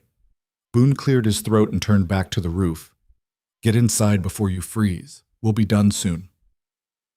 Nora went back to the cabin where Sarah had somehow managed to coax the stove into producing actual heat. The younger children were playing some kind of game involving stick figures drawn in the frost on the window. Grace was asleep in a nest of blankets. For a moment, everything felt almost normal. Then Matthew looked up from the window. "Is Mr. Calder going to stay this time?" "No, sweetheart. He has his own place to take care of." "But he's married to you now." "It's complicated." Matthew made a face. "You always say that." "Because it always is." Sarah snorted from her position by the stove. "He walked 6 miles through a blizzard to check on us." "That's not complicated. That's just stubborn." "Takes one to know one," Nora replied. That got an actual smile out of Sarah. Small, but real. Progress. Boon finished the roof by late afternoon, his face drawn with exhaustion. He climbed down stiffly, every movement careful, and Nora realized he wasn't a young man anymore. 38 wasn't old, but years of mountain living had a way of wearing on a body. The cold, the work, the loneliness. "You should eat before you go," Nora said. "Can't stay. Storm's coming tonight." "How can you tell?" Boon pointed at the sky. "See how the clouds are building over the ridge? That's snow. Heavy snow." "I don't leave now. I won't make it home." Nora looked at the darkening horizon and felt her stomach tighten. "Will you make it anyway?" "Don't have a choice about that either." She wanted to argue, wanted to tell him to stay, that risking his life wasn't worth a few repairs. But she knew he wouldn't listen. He'd come because he felt responsible, and he'd leave because staying would make him more of a burden than a help. "At least take food," she said. "You need it more than I do." "Boon, I'm not taking food from those kids. End of discussion." He was already gathering his tools, his movements efficient despite his obvious exhaustion. The children came out to say goodbye, even Sarah, who hung back but was there nonetheless. Matthew hugged Boon's leg. Rebecca gave him a flower she'd made from twisted grass. Eli just nodded solemnly, man to man. Daniel walked over and stuck out his hand. "Thank you, sir." Boon shook it. "You did good work up there. Your father would be proud." Daniel's face went carefully blank, but Nora saw the way his jaw tightened, the way he blinked too fast. He turned and went back inside before anyone could see more. Boon watched him go, something like regret crossing his face. Then he turned to Nora. "You'll be all right? We've managed so far." "That's not what I asked." Nora met his eyes. "I don't know, Boon, but we'll try." He nodded slowly. "Food's going to run out, probably in 2 weeks, maybe less. When it does, you ration. Make the kids eat even if you don't. And if things get desperate..." He pulled something from his coat, a small pouch. "There's a cache 3 miles southeast of here. Follow the creek until it forks, then head uphill. You'll find a rock face with an overhang. Supplies are hidden there." "Why are you telling me this?" "Because I might not make it back before you need it." He pressed the pouch into her hand. It was heavy. When she opened it, she found coins. Not a lot, but enough. For emergencies. Don't spend it unless you have to. "I can't take this, You can and you will. I've got more." "You've got nothing." His voice softened just slightly. "Take it, Nora. For them, if not for you." She closed her fingers around the pouch, her throat tight. "When will you come back?" "When I can." He swung up onto his horse, moving like every muscle hurt. "Take care of them. Take care of yourself." He almost smiled at that. Almost. Then he rode off into the gathering dusk, and Nora stood watching until he disappeared into the trees. The storm hit that night, worse than the first one. Wind screamed around the cabin, driving snow through cracks they'd thought were sealed. The fire guttered and smoked. The children huddled together for warmth, while Nora and Sarah stuffed rags into gaps in the walls, fighting a losing battle against the cold. By morning, the world was white again, buried again, and they were alone again. The days blurred together after that. Wake up, start the fire, make breakfast from shrinking supplies. Keep the children occupied. Check the animals. Try to stay warm, sleep, repeat. Nora stopped counting days because it hurt too much to see how many had passed, how many more they'd have to survive. The food ran out exactly when Boon predicted. 2 weeks after he left, Nora scraped the last of the cornmeal from the bottom of the sack and knew they were in trouble. She made it stretch as far as it would go, watering down the mush until it was barely more than hot water with texture. The children ate it without complaint, but she saw the hunger in their eyes. "We need to get to that cache," Sarah said that night, her voice low so the little ones wouldn't hear. "In this weather? It's suicide." "So is starving." She wasn't wrong. Nora looked at the children sleeping fitfully, their faces pinched with hunger even in sleep. Matthew had stopped playing. Rebecca cried quietly when she thought no one was listening. Even Daniel's steady determination was starting to crack. "We'll go tomorrow," Nora said. "First light, you, me, and Daniel." "What about the others?" "They stay here. Keep the fire going. We'll be back before dark." Sarah looked like she wanted to argue, but just nodded. They both knew it was dangerous. They both knew it was necessary, and they both knew that if something went wrong, the children would be orphaned again. But there wasn't another choice. Nora told Daniel the plan in the morning. His face went pale, but he didn't argue. Just nodded and went to get the rope and whatever supplies they could spare. "I'm scared," he admitted quietly while Sarah was getting ready. "Me too. What if we can't find it?" "Then we keep looking until we do." "What if something happens to you?" Nora put her hand on his shoulder. "Then you take care of them, like you've been doing, like you're good at." "I don't want to do it alone." "I know. But you could if you had to. That's what makes you strong, Daniel." He looked at her with those old eyes in his young face. "I don't feel strong. Nobody does. Remember?" That got a small, sad smile out of him. Then they left before either of them could think too hard about what they were doing.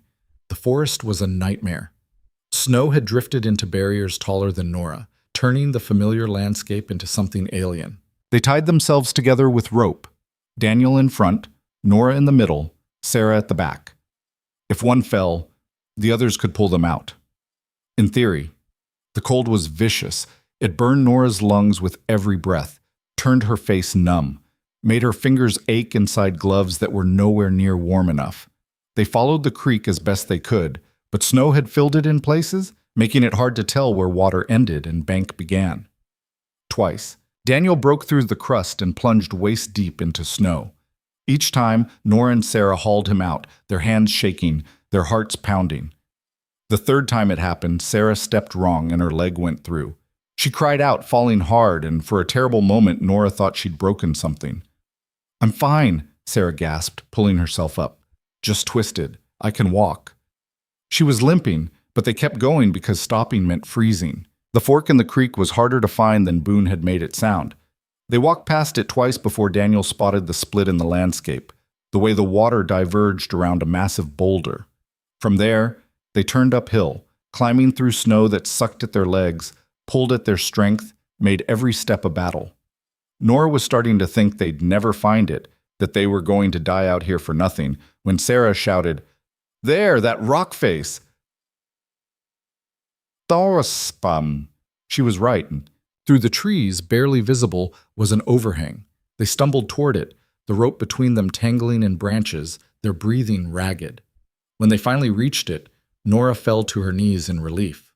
The cache was there, hidden under rocks and brush, sealed in a wooden crate that had been wrapped in oilcloth. Daniel pried it open with shaking hands, and they all stared at the contents like they'd found treasure. Flour, dried meat, beans, coffee, salt, matches, even a small jar of honey. "He really did it," Sarah whispered. "He actually left all this here." Nora felt tears freeze on her cheeks. Boon had prepared for this, had known they might need it, had climbed all the way up here in the middle of nowhere to hide supplies just in case. "We take what we can carry," Nora said. "Leave the rest for later if we need it." They loaded up, stuffing food into every pocket and fold of their coats. It was heavy, too heavy really, but they took it anyway because going back empty-handed wasn't an option. The return trip was worse. The weight of the food made every step harder. Sarah's limp got worse, and the sky was already starting to darken, even though it couldn't have been past noon. They'd spent too long searching, too long climbing. "We need to move faster," Nora said. "Can't," Sarah panted. "Sorry, I'm trying." "I know, just keep going." They did, one foot in front of the other, one step at a time. The rope between them stayed taut. Nobody fell. Nobody broke through. But it was close, so close. By the time they saw the cabin, it was almost full dark. The children had kept the fire going like Nora asked, smoke rising from the chimney like a beacon. Matthew must have been watching from the window because the door flew open before they even reached it. "You came back!" he shouted. They stumbled inside, half frozen, completely exhausted, their arms full of food. The children stared at the supplies like they couldn't believe what they were seeing. "Is that real?" Eli asked. "It's real," Daniel said, setting down his load. "It's all real." Rebecca started crying. So did Anna. Even Grace, who couldn't possibly understand what was happening, seemed to sense the shift and made happy gurgling sounds. Sarah limped to the fire and sat down hard, pulling off her boot to examine her ankle. It was swollen, already turning purple, but not broken. Nora set down her own load and just stood there, feeling the warmth of the cabin seep into her bones. They'd done it. Against all odds, through impossible conditions, they'd done it. That night they had a feast. Not much by normal standards, but for children who'd been eating thin gruel for days, it was everything. Nora made beans with salt pork, cornbread from the flour, and they even had coffee, weak but real. The children ate until their bellies were full, then curled up by the fire with satisfied smiles on their faces. Sarah fell asleep sitting up, her head lolling to the side. Daniel covered her with a blanket without being asked. Then he came to sit next to Nora. "Thank you," he said quietly, "for going, for risking it. We didn't have a choice." "You always have a choice. You could have left us, gone back to town before winter hit. But you stayed." He looked at her with those two old eyes. Why? Nora thought about that. She'd asked herself the same question 100 times since arriving. What kept her here? What made her stay when every logical bone in her body screamed at her to run? Because you needed me, she said finally. And maybe I needed you too, to have something to fight for, to not be alone anymore. Daniel nodded slowly. I'm glad you stayed. Me too. They sat in comfortable silence for a while, watching the fire burn. Then Daniel spoke again. Mr. Calder loves you, I think. Nora blinked. What? The way he looks at you, the way he keeps coming back even when it's dangerous, that's what people do when they love someone. Daniel, it's not like that. We're married on paper, but I know what you say it is. I'm just telling you what I see. He stood up, stretching. Maybe you should look too. He went to bed then, leaving Nora sitting by the fire, turning his words over in her mind. Love. It was ridiculous. Boon barely talked to her, barely stayed long enough to share a meal. They were strangers bound by legal paper and necessity, but he'd walk through a blizzard to check on them. Hidden supplies in case they needed it. Risked his life repeatedly for children that weren't his and a woman he'd married to save. What was that if not love? Maybe not the romantic kind, maybe not the kind that came with soft words and gentle touches, but a kind of love nonetheless. The fierce, protective kind. The kind that showed up when it mattered. Nora fell asleep thinking about gray eyes and steady hands and a man who kept coming back. 3 weeks passed. The food from the cache stretched further than Nora hoped. They rationed carefully, made everything last, and nobody went to bed hungry. Sarah's ankle healed slowly, the swelling going down until she could walk without limping. The children grew stronger, their faces losing that pinched, hungry look. But Boon didn't come back. Nora told herself it was the weather. The snow was relentless this year, storm after storm piling onto the mountain until the world was nothing but white. Of course he couldn't get through. Of course he was stuck at his cabin, waiting for a break in the weather, just like they were. But as days turned into weeks, worry started to creep in. What if something had happened? What if he'd tried to come and gotten caught in a storm? What if he was hurt, or worse? He's fine, Sarah said one night, seeing the worry on Nora's face. Mr. Calder knows these mountains better than anyone. He survived worse. You don't know that. Neither do you, so stop torturing yourself. Sarah was right, but knowing that didn't make the worry go away. Then, on a morning when the sky was clear for the first time in days, Daniel came running inside from checking the traps. Someone's coming! Everyone rushed to the window. There, making his way up the trail, was a figure on horseback, too far away to identify, but something about the way he sat, the way he moved, made Nora's heart skip. It's him, she said. The children exploded into action. Matthew ran outside into the snow without a coat. Rebecca and Anna pressed their faces to the glass. Even Grace seemed excited, bouncing in Sarah's arms. Nora went to the door and stepped out onto the porch. The cold hit her like a slap, but she barely noticed. All her attention was on the approaching rider. It was Boon, looking half-frozen and completely exhausted, but alive. Whole. Relief flooded through her so strong it made her knees weak. He reached the cabin and dismounted stiffly, his movement slow. The children mobbed him immediately, talking over each other, asking questions, just happy to see him. He tolerated it with his usual stoic expression, but Nora saw the way his eyes softened, the way his mouth almost curved into a smile. Then his gaze found Nora. They stared at each other across the snow-covered yard, and something passed between them. Relief. Gratitude. Something deeper that neither of them had words for. You found the cache, he said, not a question. We did. Thank you.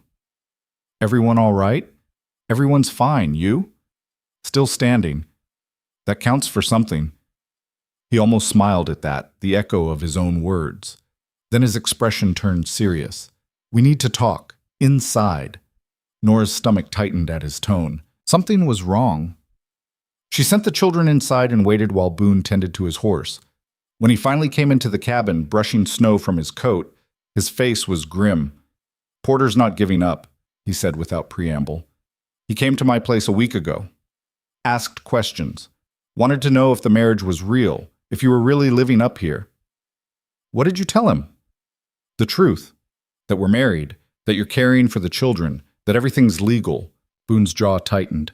He didn't believe me, said he's coming back up here when the weather clears, said he's bringing the sheriff this time. Sarah, who'd been listening from across the room, went pale. They can't take us. You're married. It's legal. Legal doesn't always mean safe, Boon said. Not when someone's determined enough. What do we do? Nora asked. Boon was quiet for a long moment. When he spoke, his voice was careful, measured. We make it real. The marriage. Make it so there's no question, no doubt. The cabin went silent. Everyone understood what he was suggesting. You mean... Nora couldn't finish the sentence. I mean, I move in, live here, act like an actual husband instead of a name on paper. He looked around the cabin, at the children watching with wide eyes. It's the only way to protect them. If Porter sees us living as a family, sees that the marriage is genuine, he won't have grounds to take them. But your cabin, your life, doesn't matter more than their safety. Boon's voice was firm. I made a choice when I married you. Time I started acting like it. Nora felt like the floor had dropped out from under her. This was supposed to be temporary, convenient, a legal protection and nothing more. But Boon was offering to give up his solitude, his independence, everything he'd built for himself in 15 years. For them. Why? She asked quietly. Why would you do this? Boon looked at her, really looked at her, and for the first time since she'd met him, his expression was completely open, vulnerable. Because I'm tired of being alone, he said simply, and because you need me, and because those kids deserve better than what the world's trying to give them. He paused, and because somewhere along the way, this stopped being about duty and started being about something else. What else? He didn't answer with words, just held her gaze until she understood. Sarah broke the silence. Does this mean you're staying? For real?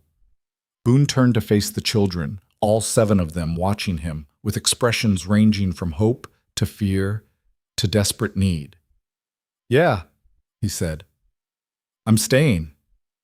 Matthew cheered. Rebecca started crying happy tears. Daniel just smiled, small and genuine, like something had finally gone right in his world. And Nora stood there, watching this hard, silent man get swarmed by children who decided he was theirs, and felt something shift in her chest. Not love, not yet, but the beginning of it, the possibility. Boon caught her eye over the children's heads, and she saw the same uncertainty reflected there, the same fear, the same fragile hope. They were building something here, something neither of them had planned for, something that might break them both if they weren't careful, but they were going to try anyway. Because sometimes the family you build is stronger than the one you're born into. And sometimes home isn't a place. It's the people who refuse to leave you alone in the dark. Boon moved in the next day, bringing what little he owned on 2 pack mules. It wasn't much. Some clothes, tools, a rifle, a few books that surprised Nora because she hadn't figured him for a reader. He unpacked methodically, finding spaces for his things among theirs, and the cabin that had felt cramped with just Nora and the children suddenly felt smaller with his presence filling it. Not uncomfortable, just different. That first night was awkward. The children didn't know where to put themselves, hovering between excitement and uncertainty. Sarah watched Boon with suspicious eyes, like she was waiting for him to change his mind. Daniel tried to help unpack and mostly got in the way. The younger ones just stared, fascinated by this mountain of a man who was now apparently part of their lives. Where's he going to sleep? Matthew whispered to Nora. Good question. The cabin had exactly 2 rooms. The main room where everyone slept in a pile near the fire, and the back room with the straw mattress where Sarah and Grace stayed. There wasn't space for privacy, wasn't space for much of anything. Boon solved the problem himself. I'll take the floor near the door, like Daniel used to. You can have the back room, Nora offered. Sarah and Grace can move out here with the rest of us. No. His voice was firm. Sarah needs that space. Baby needs quiet. I'll be fine where I am. Sarah looked like she wanted to argue out of principle, but she didn't. Just nodded and retreated to the back room with Grace, closing the door softly behind her. Boon laid out his bedroll near the door, the same spot Daniel had claimed for months. Daniel had already moved his blankets closer to the fire with the younger kids, giving up his post without being asked, passing the responsibility to someone who could carry it better. Nora watched all this happen and felt something tight in her chest. This was real now. Boon wasn't leaving, wasn't visiting. He was here, permanent as the mountains, and that changed everything. "You all right?" Boon asked quietly. The children had finally settled, their breathing evening out into sleep. "I don't know yet." "Fair enough." He was quiet for a moment. "I know this isn't what you signed up for." "Neither did you." "No, but I'm here anyway." "Why, Boon? Really, why?" He looked at her across the dim firelight, his face half in shadow. When he spoke, his voice was rough with something that sounded like honesty. "Told you already. I'm tired of being alone, tired of living like the world ended 15 years ago when my family died." He paused. "And maybe I want to believe something good can come from all this mess, that we can build something worth protecting. What if we can't? Then at least we tried." It wasn't a promise of success, wasn't even a promise of happiness, just a promise to try. And somehow that felt more honest than any pretty words could have been. "Okay," Nora said softly. "Then we try." They fell into a rhythm over the next few days, awkward at first but gradually smoothing out. Boon took over the heavy work without being asked, chopping wood, repairing the barn, checking the trapline with Daniel. He was quiet, moving through the cabin like a ghost, but his presence changed things. The children relaxed in ways Nora hadn't even realized they'd been tense. Sarah stopped looking at the door like she expected bad news to walk through. Matthew laughed more. Even Grace seemed calmer, but Porter's threat hung over everything like a storm cloud. "When do you think they'll come?" Nora asked one evening while preparing dinner. Boon was teaching Eli how to oil a trap spring, his large hands guiding the boys' smaller ones with surprising gentleness. "Soon as the weather clears enough for travel. Week, maybe 2. "What if it's not enough? What if they don't believe we're really married?" Boon looked up from the trap. "Then we make them believe." "How?" He didn't answer, just went back to showing Eli the proper technique, his face unreadable. The answer came 3 days later in the form of an argument. Nora was trying to make bread, struggling with dough that wouldn't cooperate, when Boon came in from outside covered in snow. He tracked it across the floor she'd just swept, dumped his wet coat on a chair she'd just cleared, and generally made a mess of everything. "Could you at least try to keep the place clean?" Nora snapped, her patience worn thin by failed bread and lack of sleep. Boon looked at her, then at the snow he'd tracked in, then back at her. "It's winter. Everything's wet. Everything's muddy. Can't exactly help that." "You could take your boots off at the door." "Could, but the floor's freezing and I've been outside for 3 hours fixing a fence that should have been fixed months ago." "Well, excuse me for not being a mountain man who knows how to do everything perfectly." "I never said—" "You didn't have to say it. It's written all over your face every time you fix something I couldn't. Every time you do something better than I can." Boon's jaw tightened. "That's not fair. None of this is fair." The children had gone silent, watching this exchange with wide eyes. Nora felt her face flush with anger and embarrassment. This wasn't her. She didn't yell, didn't lose her temper over small things. But the weight of everything, the constant pressure of trying to keep everyone alive and safe and fed, it was crushing her and she couldn't hold it in anymore. Boon stood there for a long moment, his face unreadable. Then he did something that shocked everyone. He smiled, actually smiled. "There it is," he said quietly. "What?" The real you was wondering when she'd show up. Nora stared at him. "What are you talking about?" "You've been holding yourself together so tight since I moved in, being polite, accommodating, like you're afraid if you show any crack I'll leave." He took a step closer. "But I didn't marry some perfect woman who never gets angry or tired or frustrated. I married you, and you're allowed to be human."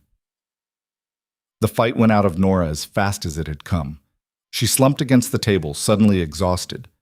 "The bread won't rise. I've tried 3 times, and it just sits there like a lump. Water's too cold, kills the yeast." Boon came over, looked at the bowl, then moved it closer to the fire. "Give it another hour," it'll rise. How do you know that? My wife taught me. Before. He said it simply, without pain, just fact. She was good at bread. I was terrible at it, but I learned. It was the first time he'd mentioned his first wife to her directly. Nora looked at him, really looked at him, and saw the years of grief he carried like stones in his pockets. Heavy, constant, but not crushing. Not anymore. I'm sorry, she said quietly, for snapping. Don't be. I needed to hear it, and the kids needed to see it. See what? That we're real. That married people argue sometimes.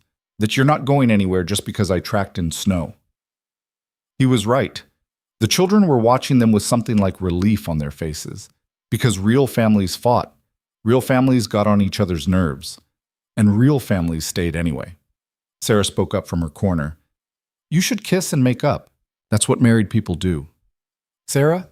Nora started. She's not wrong, Boon said. Nora's heart skipped. What? Porter comes. He's going to be looking for proof, watching how we act around each other. Boon's voice was matter of fact, but there was something uncertain in his eyes. Might be good to practice, so it looks natural. It was the most awkward proposition Nora had ever heard, but he had a point. They couldn't act like strangers when Porter arrived. Couldn't fumble through pretending to be married if they'd never even touched. Okay, she said, her voice barely above a whisper. Boon crossed the small space between them. He was so much taller than her, broader, and Nora had to tilt her head back to meet his eyes. He lifted one hand, hesitated, then tucked a strand of hair behind her ear with surprising gentleness. This all right? He asked quietly. Nora nodded, not trusting her voice. He leaned down slowly, giving her time to pull away if she wanted. She didn't.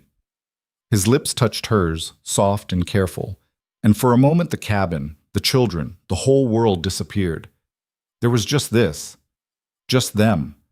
Just the unexpected warmth of connection she hadn't felt in so long she'd forgotten what it was like. When he pulled back, his eyes were dark. That work?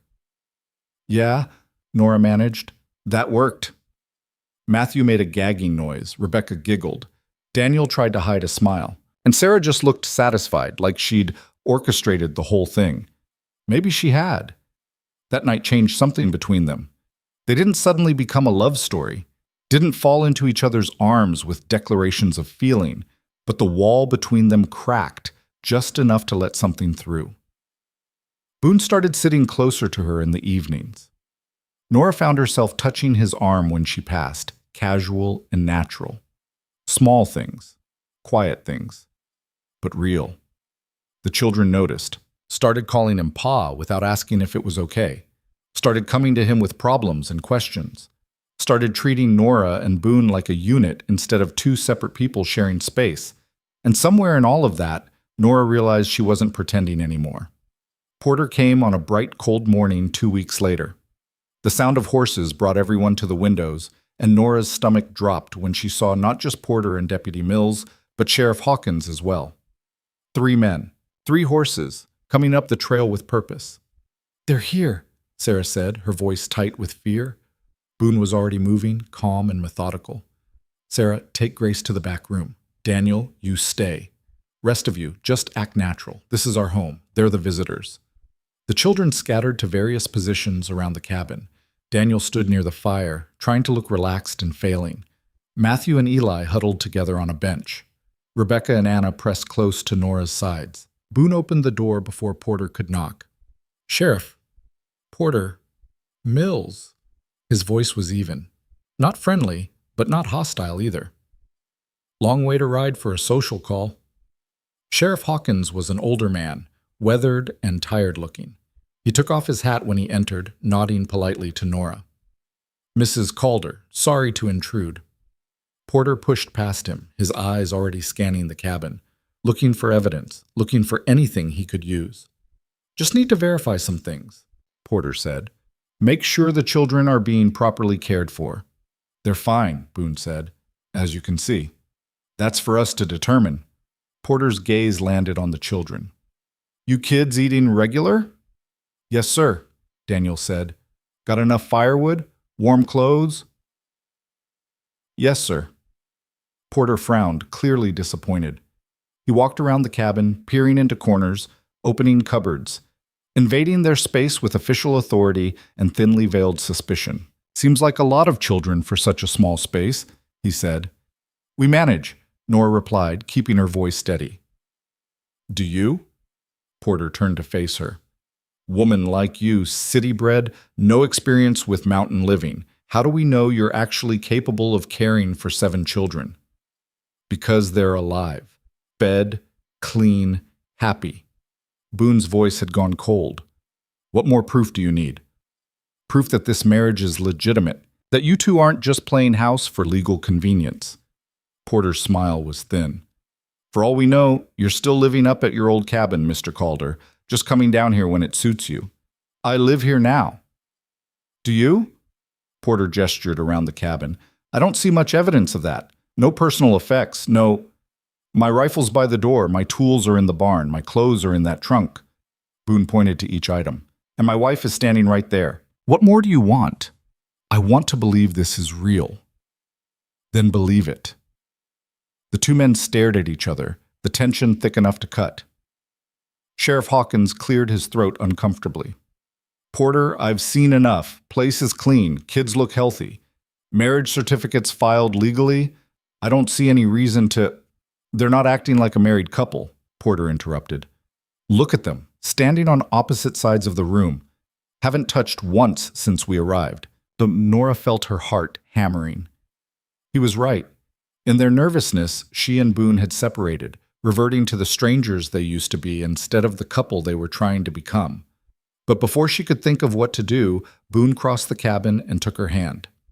Just that. Just a simple touch. But the way he did it, natural and easy, like he'd done it 1,000 times before, made it real. Better? Boon asked Porter, his voice dry. Porter's eyes narrowed. Anyone can hold hands. What do you want from us? Nora asked, her frustration finally breaking through. We're married, legally. We live together. We're raising these children together. What possible proof could you need beyond that? I need to know those kids are actually wanted, actually loved, not just convenient. The word hit Nora like a slap. Convenient. Like the children were objects to be managed instead of people to be cherished. She felt anger rise up hot and fierce, but before she could speak, Daniel stepped forward. They love us, he said quietly. His voice shook, but he stood firm. Ma'am came here when she didn't have to, stayed when anyone else would have run, and Pa... He glanced at Boon, something fierce in his young face. Pa gave up everything to protect us. That's not convenient. That's family. Sarah emerged from the back room, Grace on her hip. He's right. We're not perfect. This place isn't perfect. But we're together, and we're safe, and we're cared for. That's more than most kids get. One by one, the other children added their voices. Matthew talked about how Nora taught him to read better. Eli mentioned Boon showing him how to set traps. Rebecca said she wasn't scared anymore at night. Anna just hugged Nora's leg and refused to let go. And through it all, Nora stood with Boon's hand in hers, watching these 7 children defend the family they'd built from scraps and determination and desperate need. Sheriff Hawkins looked at Porter. I think we're done here, but we're done. The sheriff's voice was firm. These children are being cared for. The marriage is legal. And frankly, Porter, I think you're wasting county resources chasing ghosts. Porter's face flushed red. This isn't over. Yeah, boss, Boon said quietly. It is. There was something in his voice, something dark and final, that made Porter take a step back. Deputy Mills was already heading for the door. Sheriff Hawkins followed, then stopped at the threshold. For what it's worth, he said to Nora, I think you're doing a good thing here. Not many people would have stayed. Not many would have tried. He tipped his hat. Good luck to you both. Then they were gone. Horses crunching through snow, fading into the trees. The cabin stayed silent for a long moment. Then Matthew started crying. Then Rebecca. Then suddenly all the children were crying, the fear and tension finally breaking loose. Nora gathered them close, these 7 souls who'd been through too much, and just held them. Boon stood beside her, his large hand gentle on Daniel's shoulder, and together they let the children cry themselves out. When the tears finally stopped, Sarah looked up with red-rimmed eyes. "They're not coming back, are they?" "No," Boon said. "They're not." "How do you know?" "Because we're a family now, legal and real and witnessed by the sheriff himself. There's nothing Porter can do about that." Matthew wiped his nose on his sleeve. "Are we really a family?" Nora looked at Boon. He looked back at her. And in that moment, they both understood that the answer had stopped being complicated somewhere along the way. "Yeah," Nora said softly. "We really are." Spring came slowly to the mountain, reluctant as a shy child. The snow melted in patches, revealing dead grass and frozen ground. The creek started running again, fast and loud with meltwater. And the world that had been white and silent for months began to show color again. Green in the meadows, brown in the fields, blue in a sky that hadn't been truly clear since autumn. Boon taught Daniel how to plow the garden plot, their hands together on the handles, their backs bent to the work. Nora helped Sarah plant seeds they'd been hoarding since winter, pushing them into dark soil with fingers that still remembered cold. The younger children ran wild in the sunshine, their laughter echoing off the valley walls. Life didn't get easier exactly. The work was still hard, the days still long, the mountains still unforgiving to mistakes. But it got better, different, like they'd all been holding their breath and finally remembered how to exhale. One evening in early April, after the children had gone to bed, Nora and Boon sat on the porch watching the sunset paint the mountains gold. "You ever regret it?" Nora asked. "Giving up your solitude for all this chaos?" Boon was quiet for a long time. "Every morning when Matthew wakes me up by stepping on my stomach, every time Eli loses another tool I just sharpened, every single argument over who gets the last piece of cornbread." Nora felt her heart sink. "Oh.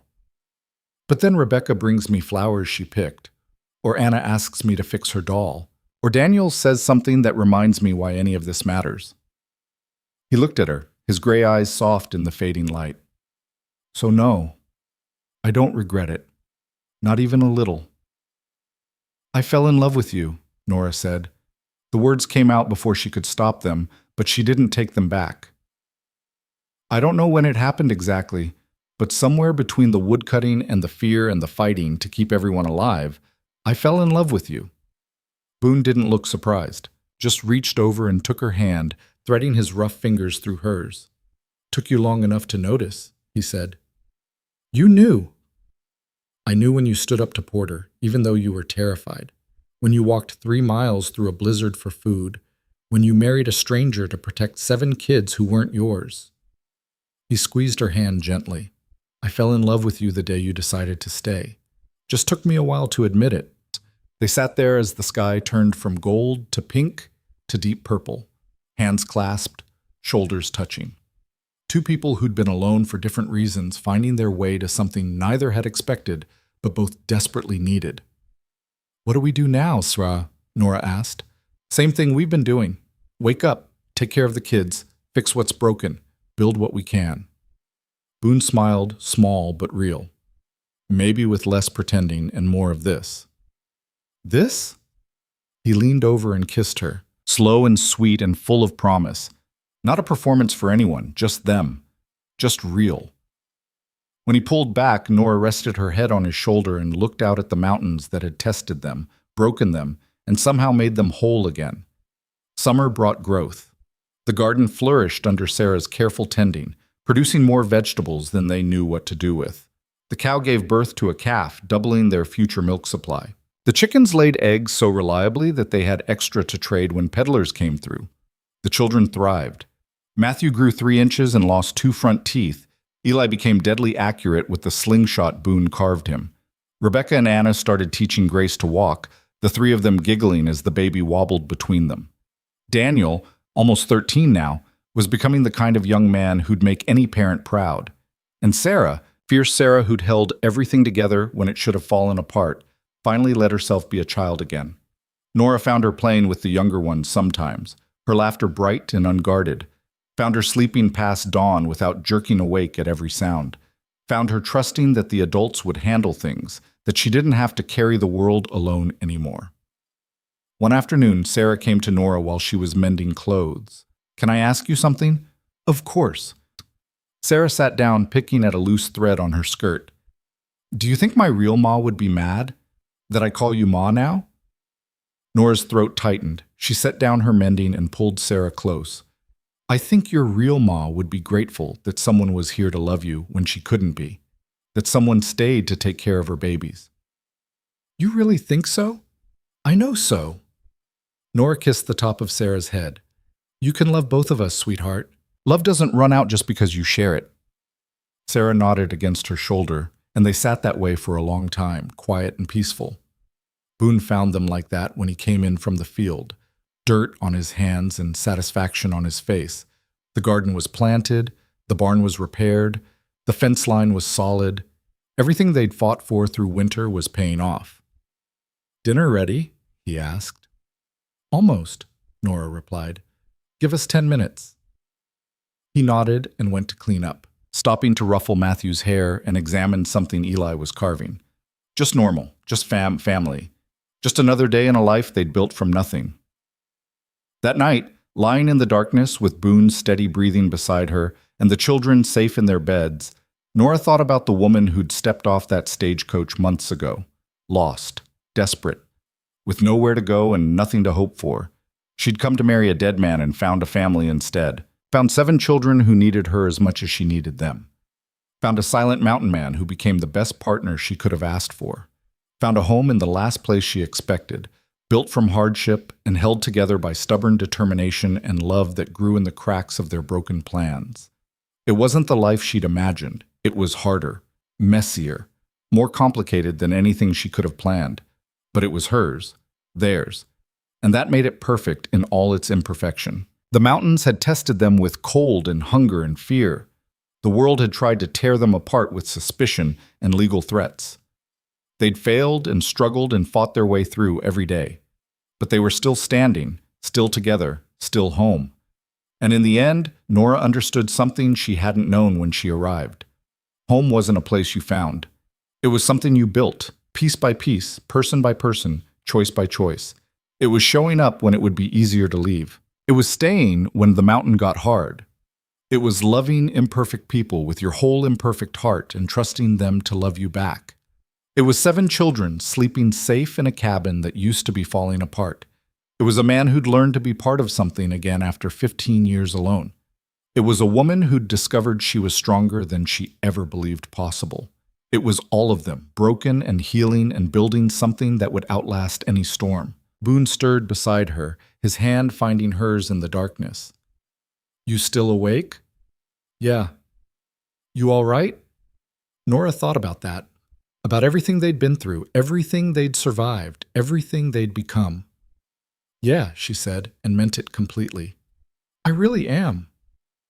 He squeezed her hand, and they lay there in the quiet, listening to the mountain wind and the children's breathing and the sound of their own hearts beating in time. Outside, the stars wheeled overhead. The creek rushed past. The world turned on its axis like it always had, indifferent to human struggles and triumphs. But inside that small cabin, 9 souls had found what they were looking for. Not perfection, not easy answers, not the lives they'd planned, just family, just home, just each other. And that was enough. That was everything. Boon Calder, who'd thought his capacity for love had died 15 years ago, learned it had just been waiting for the right moment to wake up. Nora Cunningham, who had come to the mountain desperate and lost, discovered she'd been strong all along. And 7 children who should have been scattered to the winds found out that family wasn't about blood.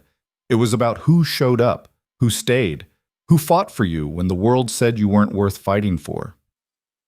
The next morning, they woke to sunshine and the smell of coffee, Grace babbling happily, Matthew arguing with Eli over something that didn't matter, Sarah making breakfast while humming off-key, Daniel already outside checking traps, Rebecca and Anna practicing their letters. Just another day on the mountain.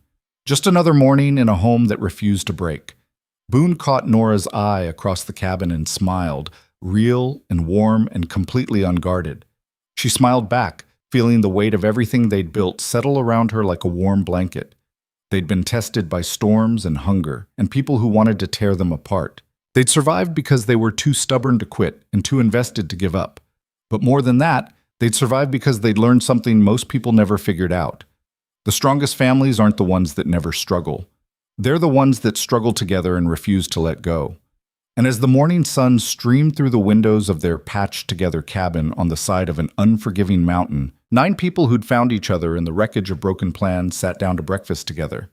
Not perfect, not always easy, but absolutely, completely home.